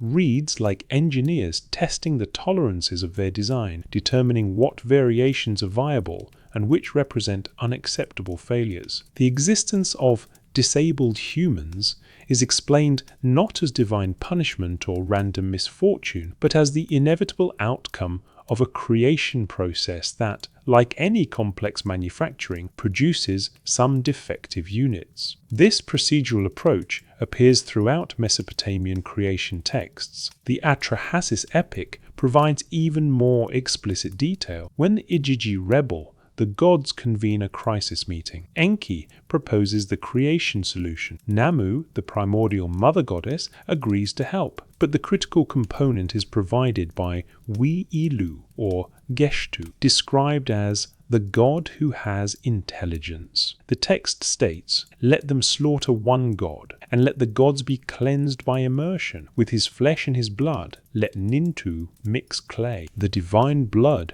will give the new creature intelligence. The clay provides the physical form. The combination makes humanity possible." The text continues, "Let there be a spirit from the god's flesh. Let it proclaim living man as its sign, so that this be not forgotten. Let there be a spirit." This passage has puzzled translators because the Akkadian term sometimes translated as spirit or ghost, Itemu, appears in a context suggesting it refers to something that persists from the slain god within humanity. The passage seems to describe human consciousness or rationality as literally derived from divine origin, not metaphorically, but as an actual component transferred from god to human through the mixing of divine blood with clay. Nintu, another name for Ninmah Ninhursag, performs the mixing. She washed her hands, she took the clay, she threw it on the step. The wise and learned, the midwife goddesses, formed humans. Enki, who gives guidance, spoke the decisive word. 14 birth goddesses work simultaneously, creating males and females in equal number. The text specifies that Nintu pinches off 14 pieces of clay, 7 on the left females and 7 on the right males. After 10 months, a specific gestation period, humans are born. This is not the language of metaphor or symbolism. These are instructions. Specific materials, clay from specific location, flesh and blood from a specific type of being, specific method, mixing, shaping, gestating, specific personnel, birth goddesses with technical skill, specific timeline, 10 months development, specific result, beings capable of bearing the god's workload. The narrative treats the creation of humanity as an engineered solution to a labor problem, implemented through a process that combined biological and divine components. Modern readers trained in evolutionary biology naturally resist interpreting these texts as anything but mythology. Clay and blood do not literally create genetic material. No process described here maps onto actual biochemistry. But the question is not whether the Sumerian account is scientifically accurate by modern standards. Clearly it is not. The question is whether the narrative structure reflects some historical reality translated into the vocabulary and concepts available to the Sumerians. What if beings they called Anunnaki did intervene in human development in some way. How would the Sumerians describe such intervention using their understanding of biology, materials, and divine action? They would describe it as gods taking clay earthly material, representing the biological substrate, and mixing it with divine essence, representing intelligence or capabilities that distinguished humans from other animals. They would frame it as deliberate design for a purpose rather than random natural processes. They would remember it as the moment humanity became different from what came before, when beings that looked like humans but functioned like animals were transformed into beings with the capacity for civilization. And they would record this as the gods creating servants because that was their observable reality. Humans served the gods through temple cult, and in return the gods maintained cosmic order. The Enuma Elish, the Babylonian creation epic inherited from Sumerian sources, describes the same event in its 6th tablet. After Marduk defeats Tiamat and establishes order, he addresses the divine assembly, "I will establish a savage, man shall be his name. He shall be charged with the service of the gods that they might be at ease." Marduk then creates humanity using the blood of Kingu, the general of Tiamat's defeated forces. They bound him, holding him before Ea. They imposed on him his guilt and severed his blood vessels. Out of his blood they fashioned mankind. He imposed the service and let free the gods.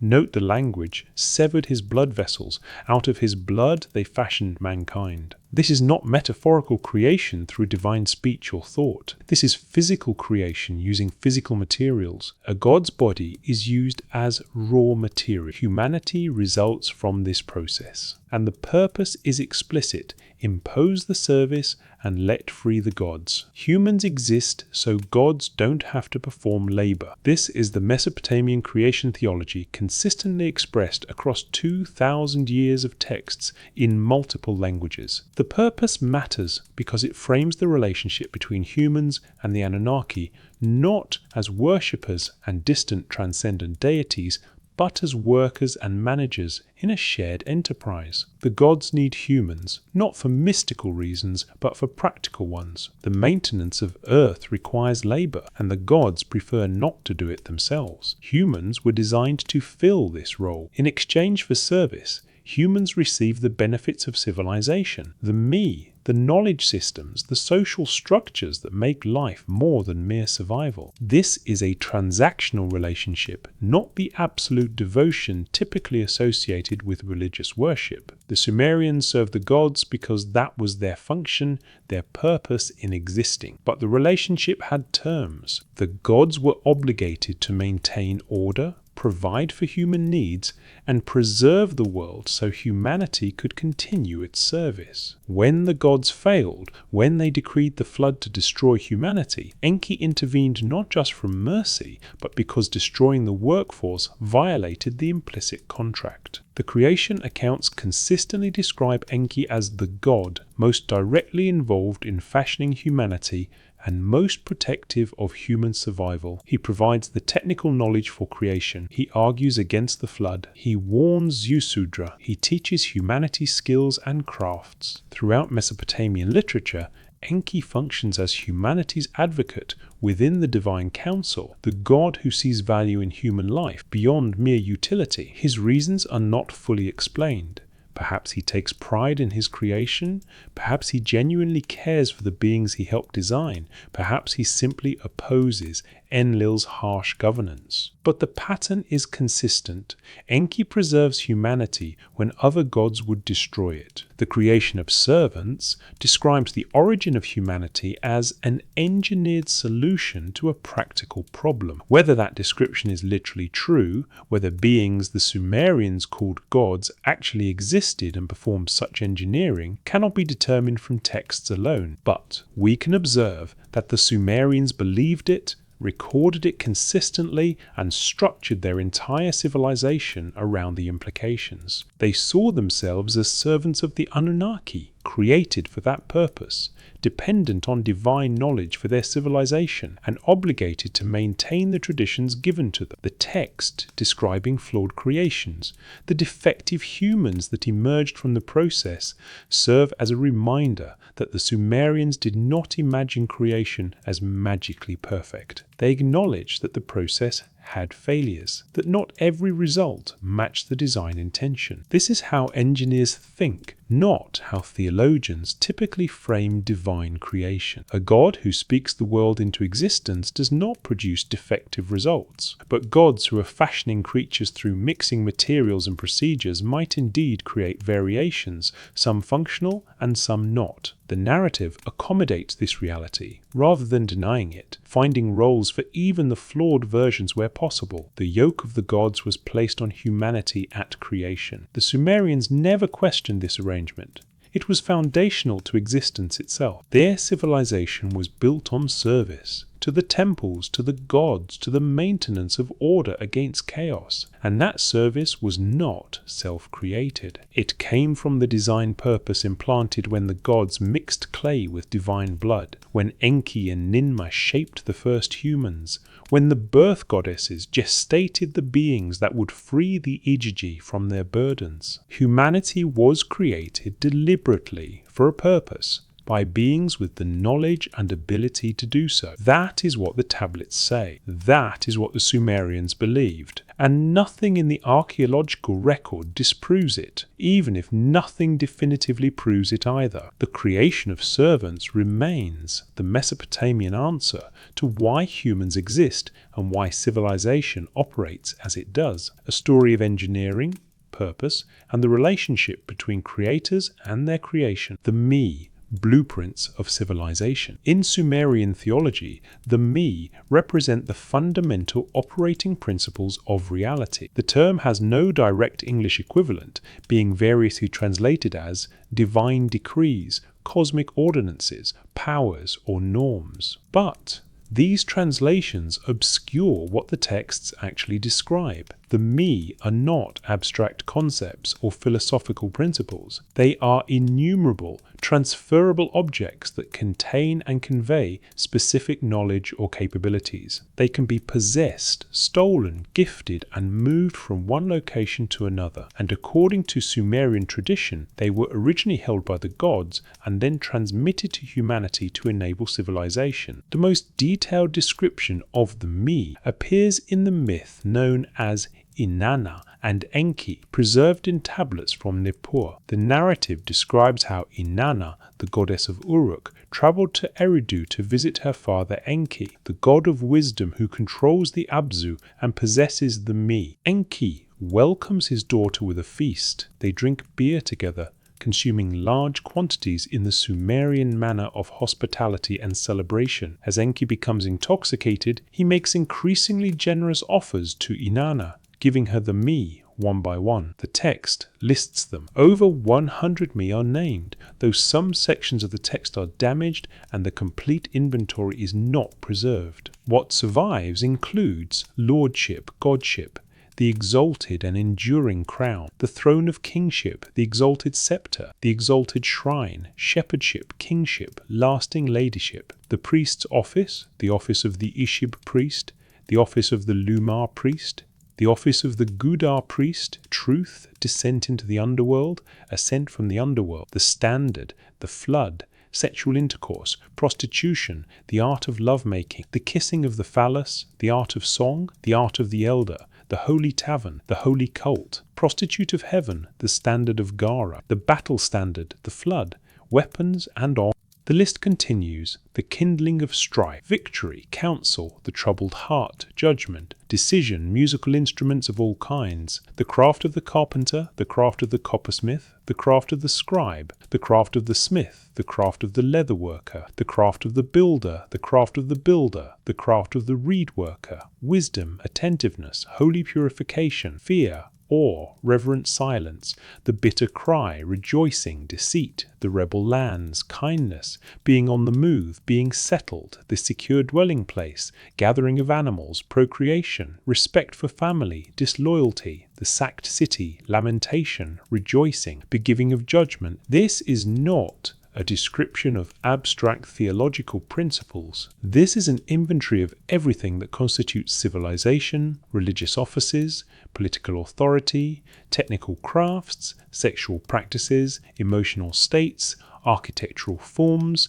agricultural techniques, musical arts, legal functions, military capabilities, domestic arrangements, and social relationships. The me encompass the totality of civilized human existence, and they are listed as discrete items that Enki possessed and transferred to Inanna. After giving her the me in his drunken generosity, Enki passes out. Inanna quickly gathers all the me, loads them onto her boat of heaven, and departs for Uruk before Enki awakens. When Enki sobers and realizes what he has done, he is horrified. He sent his minister Isimud to retrieve the me before Inanna reaches Uruk. Isimud pursues the boat and catches up at 6 different stopping points along the journey, each time demanding the return of the me. Each time Inanna refuses, claiming the me were freely given and are now hers rightfully. Her companion, the goddess Ninubur, helps her defend the cargo against Enki's attempts at recovery. The pursuit continues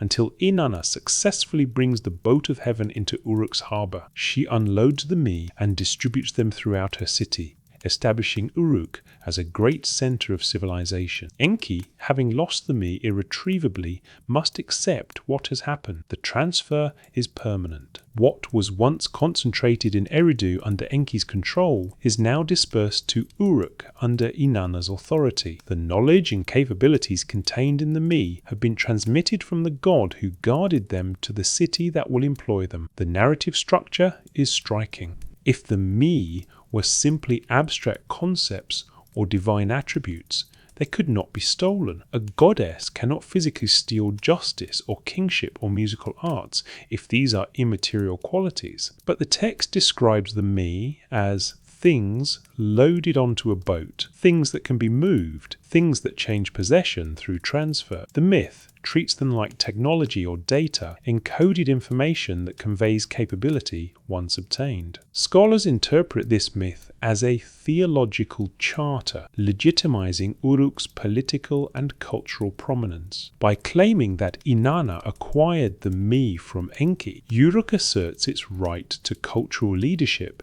and explains its achievements as divinely granted rather than developed through purely human effort. The story functions as propaganda, elevating Uruk's status by connecting it directly to the ultimate source of civilizational knowledge. This interpretation is not wrong, but it does not explain why the me are consistently described in physical, transferable terms across multiple independent texts. If they are metaphors for cultural achievements, why do they behave like physical objects in every narrative that mentions them? Why can they be loaded onto a boat? Why does Enki send his servants to physically retrieve them as if they are cargo that can be intercepted? Another text describes Enki organizing the me to establish world order. In Enki and the world order, the god systematically goes through the universe distributing the me to their proper locations and functions. He assigns the me of grain to the grain goddess. He gives the me of fertility to the fertility goddess. He distributes me, governing rivers, marshes, seas, rain, agriculture, animal husbandry, construction, and every other aspect of existence. The text portrays Enki as an administrator organizing a complex system, assigning responsibilities and capabilities to various divine functionaries who will manage different aspects of reality. The May are treated as operational parameters being configured in a system-wide setup. The concept of the me bears resemblance to what modern terminology might call software or intellectual property or classified knowledge. They are not the physical objects themselves, not the actual scepter or crown or plough, but the principles or designs that enable those objects to function in their proper roles. To possess the me of kingship is not to possess a specific throne, but to possess the knowledge system that makes kingship function. The rituals, the administrative structures, the legal frameworks, the authority relationships. To possess the me of carpentry is not to own hammers and saws, but to know the techniques, measurements, and procedures that enable wood to be shaped into useful forms. If interpreted this way, the me represent what we might call civilization's operating system, the knowledge bases and skill sets that allow a society to function. The Sumerians described this knowledge as existing prior to human use of it, held originally by the gods, and transmitted to humanity through various means, including the acquisition by Inanna. Before humans had the me, they could not perform the functions the me govern. After receiving them, civilization became possible. This framework treats knowledge as something that exists independently of those who use it, something that can be preserved and transmitted rather than having to be invented fresh by each generation. It is a pre-modern understanding of information, lacking the concepts of research and discovery that dominate modern thought. But it may also reflect genuine historical awareness that the Sumerians' knowledge came from transmission, from teaching, from preserved texts, from institutional training, rather than from independent invention. They did not experience themselves as inventors. They experienced themselves as recipients of a heritage they were obligated to maintain. The texts describing the me never claim humans discovered or created these principles. The gods possessed them first. Humanity gained access through divine gift or through acquisition by divine intermediaries like Inanna, who then distributed them to human cities. This is consistent with the broader Sumerian claim that civilization came from the Anunnaki, not from human effort. The me are the mechanism by which that transmission occurred, the packaged knowledge that enabled humans to transition from the primitive state to civilized society. Archaeological evidence cannot directly confirm or deny the existence of the me as the Sumerians described them. We cannot excavate objects that are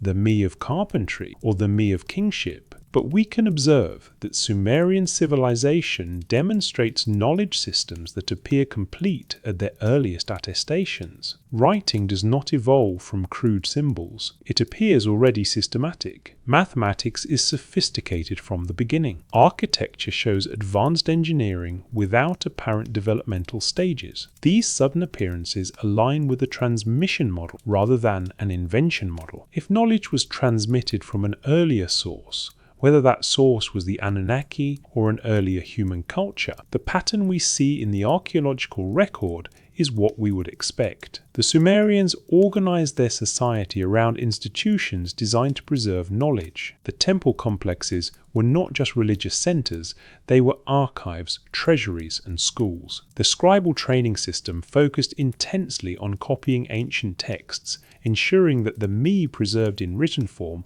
would not be lost. The priests maintained rituals and procedures passed down through generations, resisting innovation in favor of exact replication. Everything about Sumerian culture suggests a people oriented toward preservation rather than creation, toward maintaining access to the me rather than developing new ones. This orientation appears throughout Mesopotamian history. When the Babylonians inherited Sumerian culture, they continued copying Sumerian texts, even though Sumerian was by then a dead language. They preserved the me, not just as functional knowledge, but as sacred heritage that must not be allowed to disappear. When Alexander's armies conquered Mesopotamia in the 4th century BCE, Babylonian priests were still maintaining temple archives containing texts copied from originals that were already thousands of years old. The continuity of the archival tradition across millennia demonstrates the priority the culture placed on preservation. The me, in Sumerian understanding, were the foundation of everything civilized. To lose them would be to lose civilization itself, to regress to the pre-civilized state, to become again the primitive humans who existed before the gods taught the knowledge that transformed human existence. The Sumerians feared this loss. Their literature includes lamentations over destroyed cities that focus specifically on the scattering of the me, the disruption of the knowledge systems that make civilized life possible. When a city fell to enemies, when temples burned, when scribal schools were abandoned, the me were endangered. Preserving them required constant institutional effort. If we take the Sumerian testimony seriously, the me represent their understanding of how civilization actually emerged, not through gradual human invention, but through transmission of a complete knowledge package from the gods who possessed it originally. Whether those gods were the Anunnaki as supernatural beings, or advanced humans from an earlier culture, or some other explanation the evidence does not specify, the Sumerians consistently describe civilization as received rather than created. The me were the units of that received knowledge,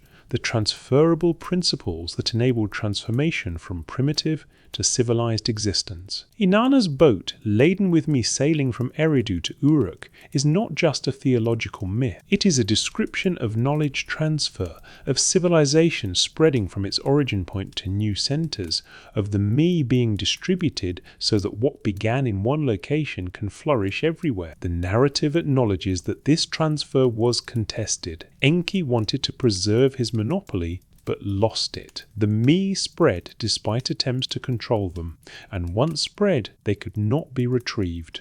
Knowledge, once transmitted, cannot be unlearned. Civilization, once established, changes everything permanent. The blueprints of civilization were held by the gods. Through Inanna's acquisition and other means of transmission, they passed to humanity. The Sumerians preserved them in texts, in institutions, in trained specialists who maintained the knowledge across generations. And we, reading their tablets 4,000 years later, have access to their description of how this transfer occurred. Whether we believe that description is a different question than whether we understand what they were claiming. They claimed the me came from the gods. They claimed civilization was not invented, but transmitted. They claimed humanity's role was to preserve what had been given, not to create what had never existed. The me are the key to understanding Sumerian historical consciousness. They explain why the Sumerians did not credit themselves with their achievements. They account for the preservation-oriented culture. They make sense of the sudden appearance of complete civilization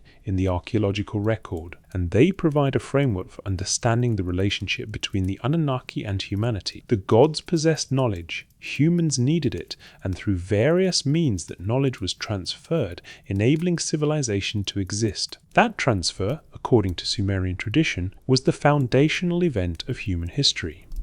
Everything that followed, the cities, the laws, the arts, the technologies, became possible only because the me had been transmitted from those who possessed them to those who would employ them. The blueprints existed before the building. The Sumerians never claimed otherwise. Schools of the Tablet House. The mound, now called Tablet Hill, rises from the Mesopotamian plain at the site of ancient Nippur, 18 kilometers south of modern Baghdad. When the University of Pennsylvania began excavations there in 1889, they quickly discovered why later inhabitants had given the location its name. The mound contained thousands upon thousands of clay tablets. Subsequent expeditions throughout the late 19th and early 20th centuries, continuing through joint University of Pennsylvania and University of Chicago efforts in the 1950s, recovered what remains the largest single collection of Sumerian literary texts, more than 50,000 tablets and fragments, documenting over 2 millennia of continuous occupation. Among these tablets, a particular cluster dating to the Old Babylonian period,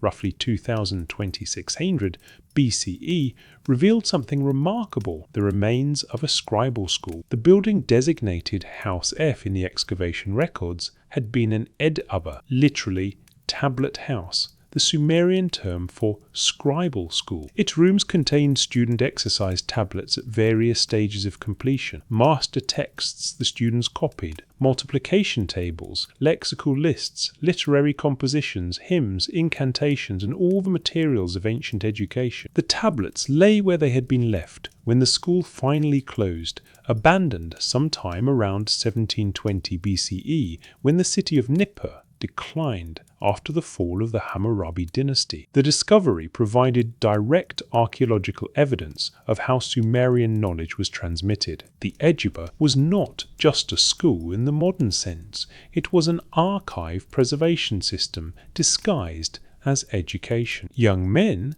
the texts never mention female students, though women did serve as scribes in some contexts, spent years copying ancient texts, not to learn original composition, but to reproduce exactly what had been written centuries or even millennia before. The curriculum focused on accurate replication. Students learned cuneiform by copying the same standard texts that scribes had copied for generations. The errors in student tablets, preserved alongside the correct master texts, reveal the teaching method. Copy exactly, compare to the original, correct mistakes, copy again until perfect reproduction is achieved. The literary texts found at Nippur include myths, hymns, proverbs, lamentations, and historical narratives. Many survive in multiple copies, different students copying the same compositions at different times, sometimes separated by decades or centuries. The existence of these multiple copies proves the texts were standardized,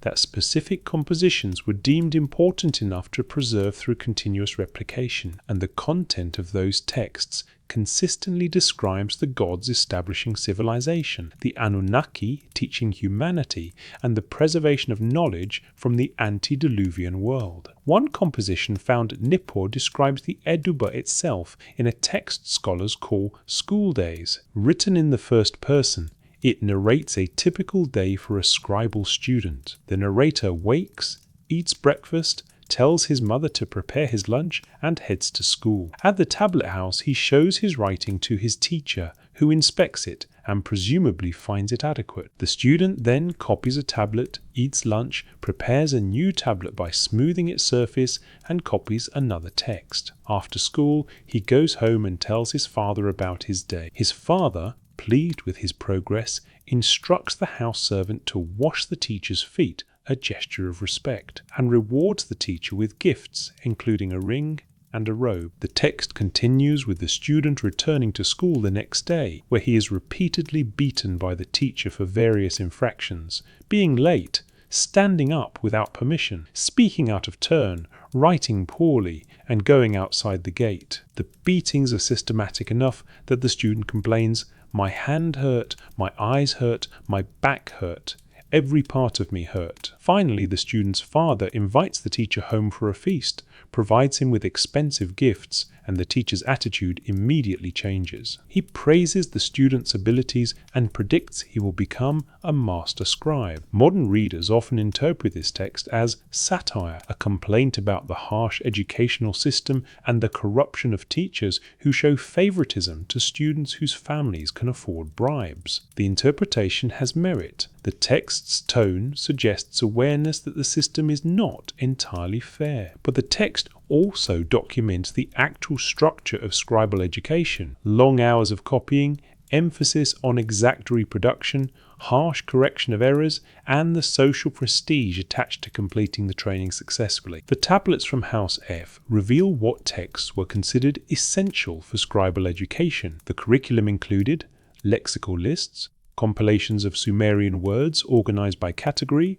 trees, reeds, animals, stones, stars, etc., serving as dictionaries and thesauri. Students had to memorize thousands of terms in both Sumerian and Akkadian, since Sumerian was already a dead language by the Old Babylonian period. Mathematical texts, multiplication tables, geometric principles, calculation methods using the sexagesimal system. Students learned to compute areas, volumes, distances, and solve practical problems involving surveying, architecture, and commerce. Literary compositions, myths of creation, flood narratives, divine hymns, royal inscriptions, and wisdom literature. These texts transmitted the theological and historical understanding that defined Mesopotamian culture. Legal and administrative documents, contract formulas, court judgments, property records. Students needed to master the formulaic language used in official documentation, religious texts, incantations, prayers, ritual instructions. Scribes served religious as well as secular functions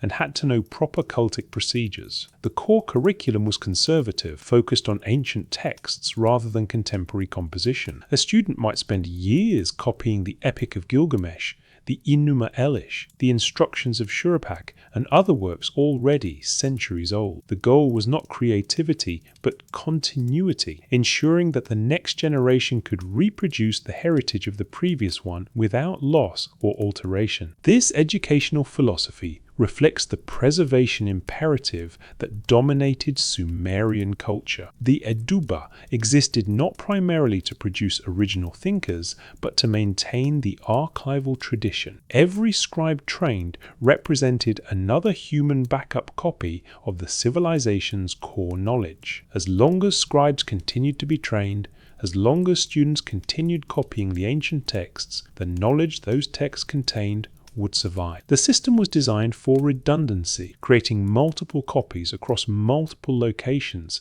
so that the loss of any single archive would not destroy the tradition. The texts students copied included explicit claims about the divine origin of civilization. The myths described Enki teaching humanity. The king lists named antediluvian rulers. The flood narratives explained how knowledge was preserved through catastrophe. Students learning to be scribes were simultaneously learning the theological framework that explained why preservation mattered. Civilization had nearly been lost once, had been saved through Enki's intervention and Ziusudra's obedience, and must now be maintained by institutions like the Eduba that prevented knowledge from disappearing again. The scribal schools were not isolated institutions. Every major Sumerian city maintained at least one Eduba, usually associated with the city's main temple.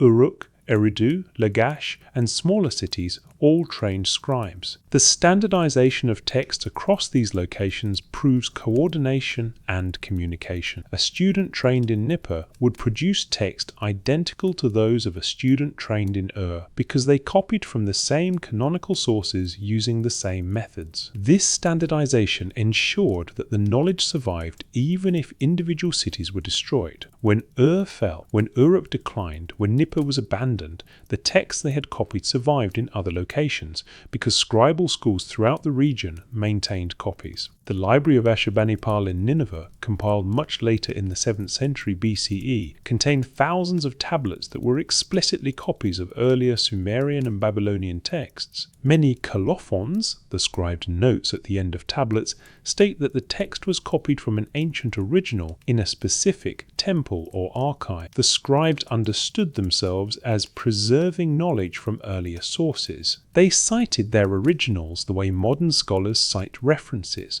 acknowledging that the knowledge they recorded came from before them and must be transmitted to those who come after. This practice of continuous copying explains why Sumerian texts survived for modern scholars to read. The tablets recovered from Mesopotamian sites are rarely original compositions from the time of first writing. Most are copies of copies, each generation of scribes reproducing the texts their teachers taught. The system worked compositions first written in the 3rd millennium BCE survive because scribes were still copying them 2,000 years later. The Eduba as an institution embodied the Sumerian relationship with knowledge. They did not primarily value innovation or discovery, they valued preservation and accurate transmission. The tablets explicitly describe civilization's foundations as received from the gods, taught by the Anunnaki, preserved through the flood,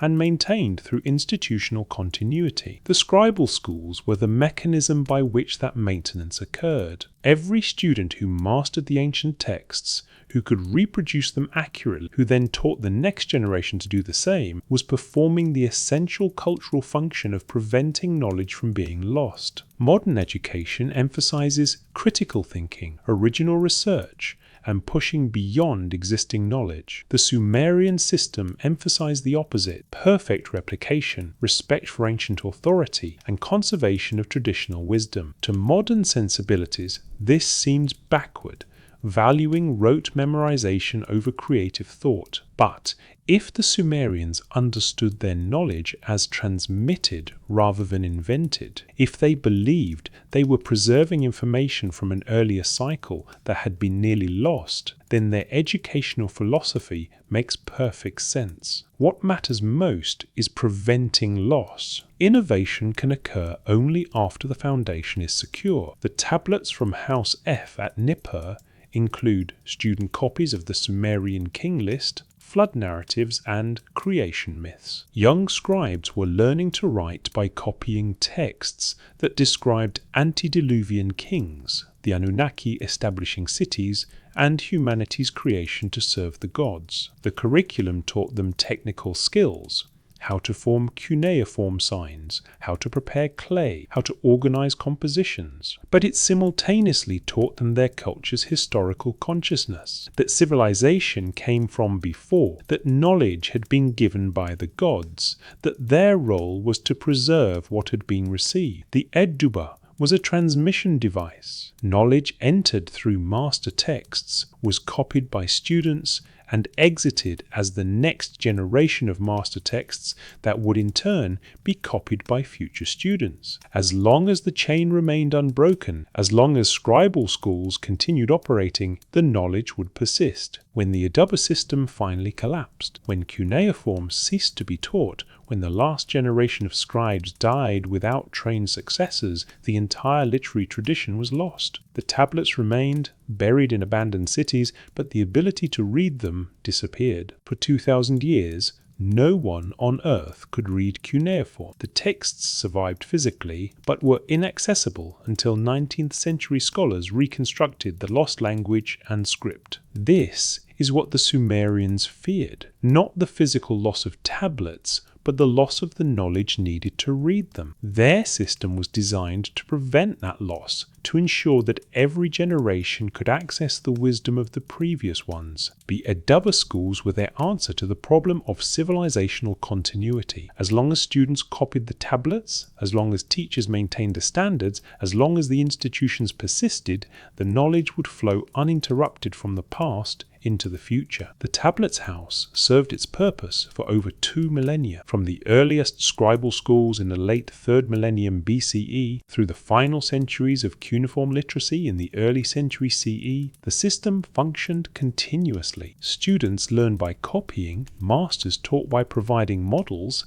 and the great texts were reproduced generation after generation. When we read those texts today, translated into modern languages and published in academic editions, we are accessing knowledge that survived precisely because the Sumerians organized their entire educational system around preventing its loss. The mound at Nippur holds layer upon layer of tablets: student exercises, master texts, administrative records, ritual instructions, mathematical treatises, and literary masterpieces. Each tablet represents individual effort: a student practicing signs, a scribe copying a master text, a priest recording a hymn. But collectively they represent something larger: a civilization's determination to preserve what it had been given, to transmit to the future what had been received from the past, to maintain the chain of knowledge that, according to their own testimony, reached back through the flood to the time when the Anunnaki first taught humanity the me. The schools of the Tablet House were the institutional embodiment of Sumerian historical consciousness. They existed to remember, and because they existed, we can now read what they remembered. Wisdom older than cities. The instructions of Shuruppak exist in fragments scattered across museums, tablets from Abu Salabik, Nippur, and Ur, dating from approximately 2000 BCE to 1800 BCE. Each version copies the same text with minor variations, proving this composition was considered essential across more than 800 years of continuous transmission. The text frames itself as advice given by King Shuruppak to his son Yusudra, and both names carry weight in Sumerian tradition. Shuruppak was the fifth and final antediluvian city listed in the king list. Jusudra was the flood hero who survived the catastrophe and was granted immortality. This text claims to preserve wisdom spoken before the world ended, transmitted from father to son across the boundary of total destruction. The content is practical moral guidance. Do not steal. Do not murder. Do not speak lie. Control your temper. Respect your mother. Fear the gods. Be diligent in work. Avoid bad company. Choose your friends carefully. The advice could appear in any culture's wisdom, literature. These are universal human concerns about proper behavior and social harmony, but the framing transforms their meaning. This is not timeless wisdom. It is pre-Diluvian instruction, knowledge from before the catastrophe, teaching that Jusudra carried with him into the ark and brought into the post-flood world. Why would the Sumerians frame basic moral instruction this way unless they understood their entire ethical system as inherited rather than developed? The text does not claim these principles were discovered through experience or reasoned from first principles. It claims they were taught by a king who lived before the flood to the man who would survive it. The wisdom is older than the current world. It comes from before, and the Sumerians preserved it precisely because losing such knowledge again would be catastrophic. The same pattern appears in mathematical and astronomical texts. The sophisticated base 60 system, the geometric principles, the astronomical observations, none show developmental stages. They appear complete in the earliest text as if received whole rather than assembled piece by piece through discovery. The precession of the equinoxes, which requires centuries of careful observation to detect, appears in Mesopotamian astronomy without the lengthy observational records that should precede such knowledge. Either the Sumerians possessed institutional continuity reaching back far earlier than our current chronologies allow, or they inherited astronomical data from a predecessor culture that had accumulated the necessary observations. Cylinder seals provide another form of preserved knowledge. These small carved stones, rolled across wet clay to leave distinctive impressions, functioned as signatures and ownership markers in Mesopotamian commerce and administration, but their imagery contains consistent symbolic systems that appear across thousands of years. The same iconographic elements, divine figures with horned headdresses, the tree of life, the flowing vases, the solar disk, the crescent moon, the seven-pointed star, repeat with remarkable consistency from the earliest Uruk period through the final centuries of Mesopotamian independence. This is not random decoration, it is encoded information, a visual language maintaining specific meanings across millennia. The symbols reference the Anunnaki cosmology, the hierarchy of gods, the cosmic order, the relationship between divine and human realms. A person seeing these seals would recognize the theological and political meanings they conveyed. The consistency suggests the meanings were preserved intentionally, that each generation trained the next in the proper forms and their significance. When the symbolic system finally broke, when cuneiform civilization collapsed and knowledge of the meanings was lost, the seals became mysterious artifacts, beautiful but incomprehensible. Only by recovering the texts that describe the same cosmology can modern scholars partially reconstruct what the symbols meant to those who made them. The Sumerians transmitted knowledge through multiple redundant systems, written texts copied in scribal schools, oral tradition maintained by priests, visual symbols reproduced on seals and monuments, architectural forms that encoded mathematical and astronomical principles, ritual practices that preserved procedural knowledge. This redundancy was not accidental. It was systematic preparation for the possibility of catastrophic loss. If one system failed, others might survive. If tablets were destroyed, oral tradition might preserve core narratives. If institutions collapsed, visual symbols might trigger memory when civilization could be rebuilt. This is the behavior of a people who had experienced catastrophic knowledge loss or believed they had based on preserved tradition. The flood narrative describes exactly such a loss: civilization destroyed, knowledge nearly extinguished, survival depending on one family carrying forward what could be saved. The Sumerians organized their entire culture around preventing that scenario from recurring. Every institution they created, temples, scribal schools, priesthoods, royal archives, served the preservation imperative. Modern scholarship interprets this as standard ancient practice. All cultures preserve traditions, train specialists, maintain institutions. But the Sumerian emphasis on exact replication rather than innovation, on copying ancient texts rather than composing new ones, on attributing all knowledge to divine teaching rather than human discovery. This goes beyond normal cultural conservatism. It reflects a historical consciousness that understood civilization as fundamentally fragile, dependent on active maintenance, perpetually at risk of loss. The voices. Academic orthodoxy acknowledges and questions. It ignores mainstream Mesopotamian scholarship, has established a robust framework for understanding Sumerian civilization. The consensus view holds that the Sumerians developed writing to track commercial transactions, that their mathematics emerged from practical needs of administration and architecture, that their astronomy grew from agricultural calendars and religious observation of celestial omens, and that their mythology served the standard functions all religious systems serve, explaining natural phenomena, legitimizing political authority, providing moral instruction, and creating social cohesion. This interpretation accounts for the evidence and is defended by scholars whose expertise and careful analysis deserve respect. The Sumerians invented civilization through a combination of environmental advantages, population pressures, trade connections, and human ingenuity applied over many generations. The sudden appearance of complete systems reflects not actual sudden appearance, but gaps in the archaeological record and the nature of preservation. Earlier developmental stages existed, but have not survived or have not yet been discovered. The claims about divine teaching are standard ancient attribution of cultural achievements to gods, no different from Greek myths about Prometheus or Egyptian traditions about Thoth. This framework is methodologically sound.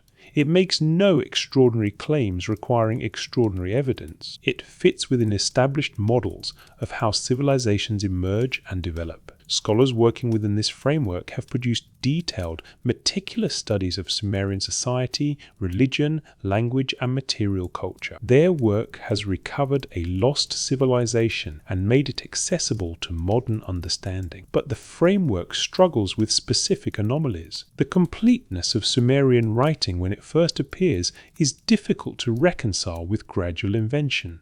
The earliest texts from Uruk around 3200 BCE already employ a complex system with phonetic elements, not simple pictographs evolving toward language. The mathematical sophistication present from the beginning, including the sexagesimal system's properties that make advanced calculation possible, seems unlikely to be accidentally discovered by a people just inventing number systems. The astronomical knowledge requiring multi-generational observation appears without the institutional infrastructure that should precede such achievement, and most problematically, the texts themselves. The Sumerian account of their own history is dismissed without engagement. When every text from a culture consistently claims civilization was given by gods from heaven, when king lists divide history at a great flood, when creation accounts describe humanity as engineered rather than naturally emerged, when wisdom literature frames itself as prediluvian teaching, mainstream scholarship treats all of this as mythology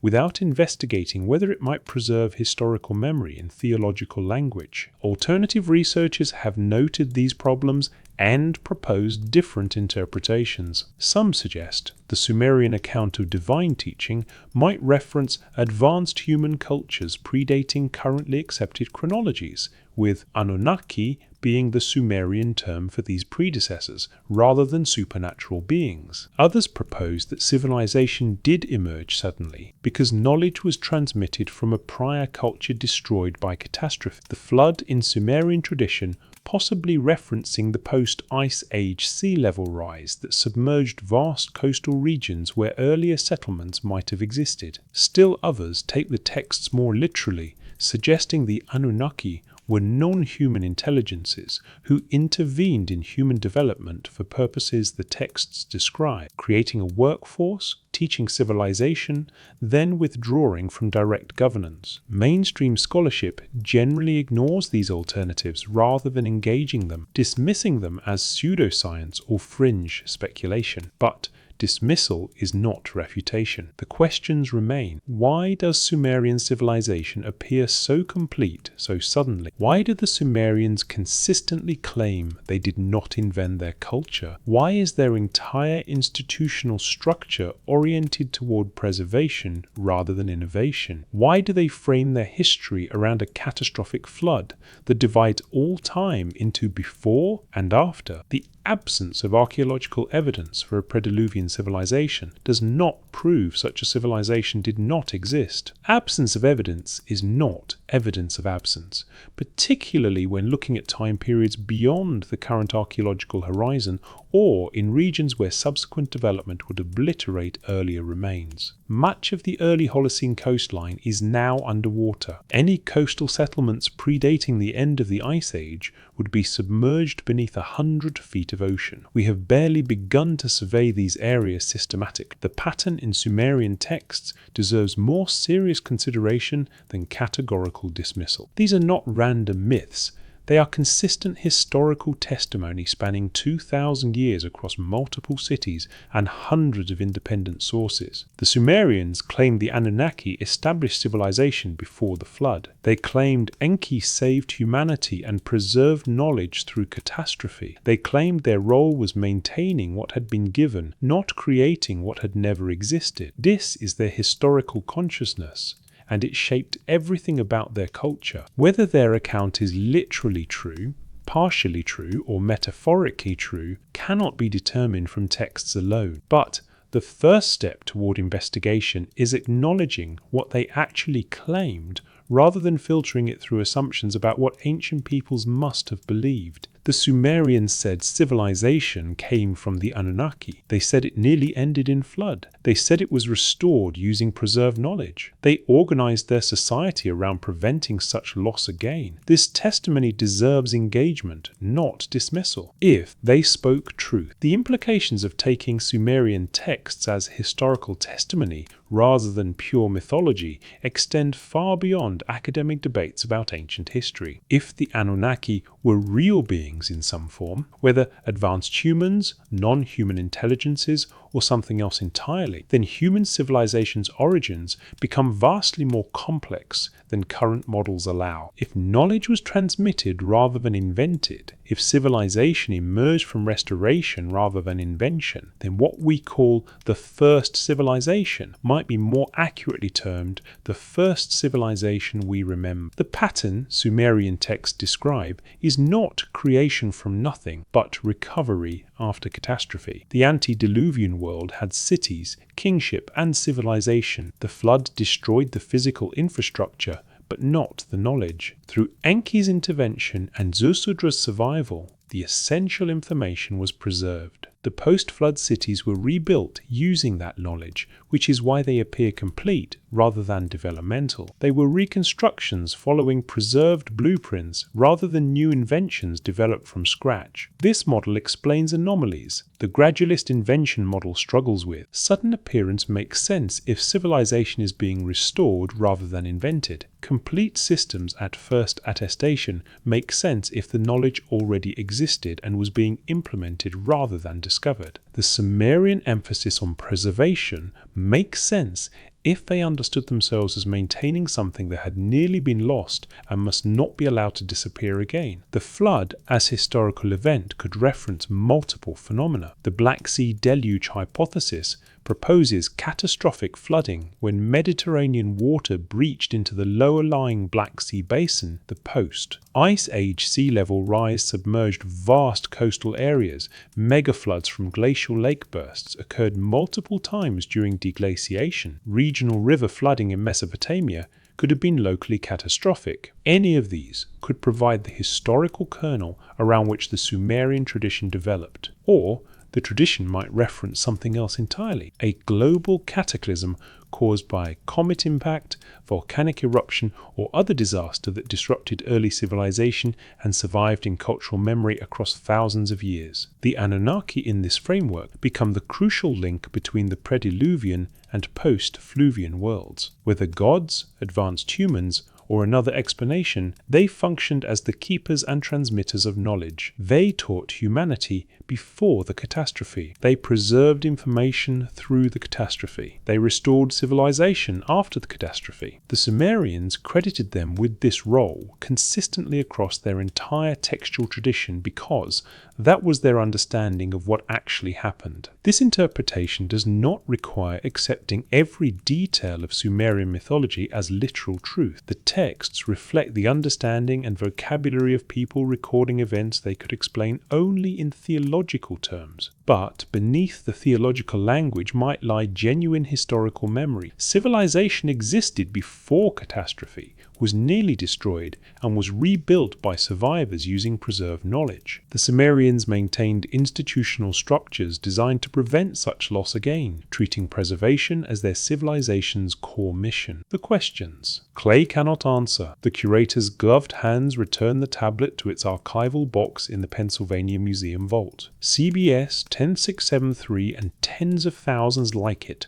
have survived because the Sumerians wrote in clay, because fire hardens rather than destroys clay tablets, because the dry Mesopotamian climate preserves what wetter regions would dissolve. The wedge-shaped marks pressed into mud 4,000 years ago remain legible, waiting for anyone willing to learn cuneiform and engage with what the texts actually say. The tablets describe the Anunnaki teaching civilization. They record antediluvian kings ruling before catastrophe. They explain humanity's creation as engineered solution to divine labor crisis. They frame wisdom as transmitted from pre-Diluvian world through flood to present. They organize all history around preservation of knowledge nearly lost. Whether mythology or memory or some complex combination, this is Sumerian historical consciousness. Modern scholarship has given us the ability to read these texts. The question remaining is whether we can hear them, whether we can consider their claims seriously enough to investigate rather than dismiss, whether we can acknowledge that ancient peoples might preserve genuine historical memory even when expressed in theological vocabulary we no longer share, whether we can allow that our current models of civilization's origins might be incomplete. The Sumerians were closer to the events they described than we are. They maintained unbroken textual traditions across millennia. They had access to sources now lost.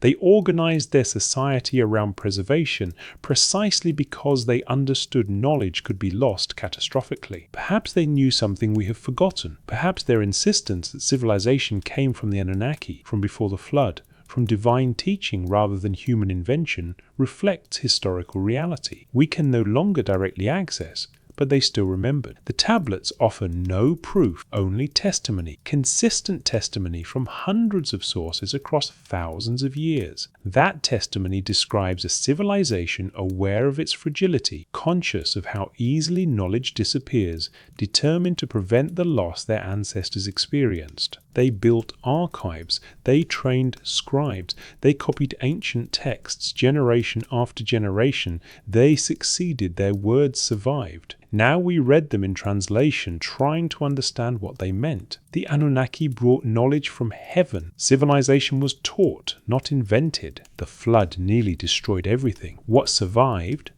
because someone chose to preserve it. And the Sumerians spent 4,000 years maintaining that preservation so future generations, our generation, could access what they saved. Whether you believe their account is ultimately your decision. The evidence remains ambiguous enough to support multiple interpretations, but the Sumerians themselves never doubted what they were telling us. They knew where their civilization came from. They knew who taught them. They knew why preservation mattered. They left that knowledge in clay, impressed by reed stylus, baked by ancient fire, buried in ruined cities, excavated by archaeologists, translated by scholars, and now available to anyone curious enough to read it. The questions clay cannot answer are the ones only further investigation can address. But the questions clay does answer: what the Sumerians believed, how they understood their history, why they organized their culture around preservation, are clear enough if we let the texts speak on their own terms. Somewhere between Tigris and Euphrates, beneath Iraqi sand, thousands more tablets wait in unexcavated ruins. Each one another piece of the archive, another fragment of preserved knowledge, another voice from the first civilization saying, "This is what we knew. This is what we saved. This is what we passed to you." Sleep comes easier sometimes with mysteries unresolved, with questions acknowledged rather than falsely answered. The Sumerian tablets reveal forbidden knowledge, not because the knowledge was hidden, but because engaging it seriously requires abandoning certainty. The Anunnaki might have been gods, might have been something else, might have been metaphor for processes we cannot recover. What remains undeniable is that the Sumerians credited them with civilization and spent millennia preserving the record of that gift. In the quiet hours, as your mind relaxes towards sleep, perhaps that mystery can rest alongside you, neither demanding belief nor dismissing possibility, simply acknowledging that the ancient world contains more than we fully understand, that the tablets speak words we can translate but not fully comprehend, that the origins of civilization remain stranger than our textbooks admit. The clay remembers. 4,000 years remembers. The question is whether we're ready to listen.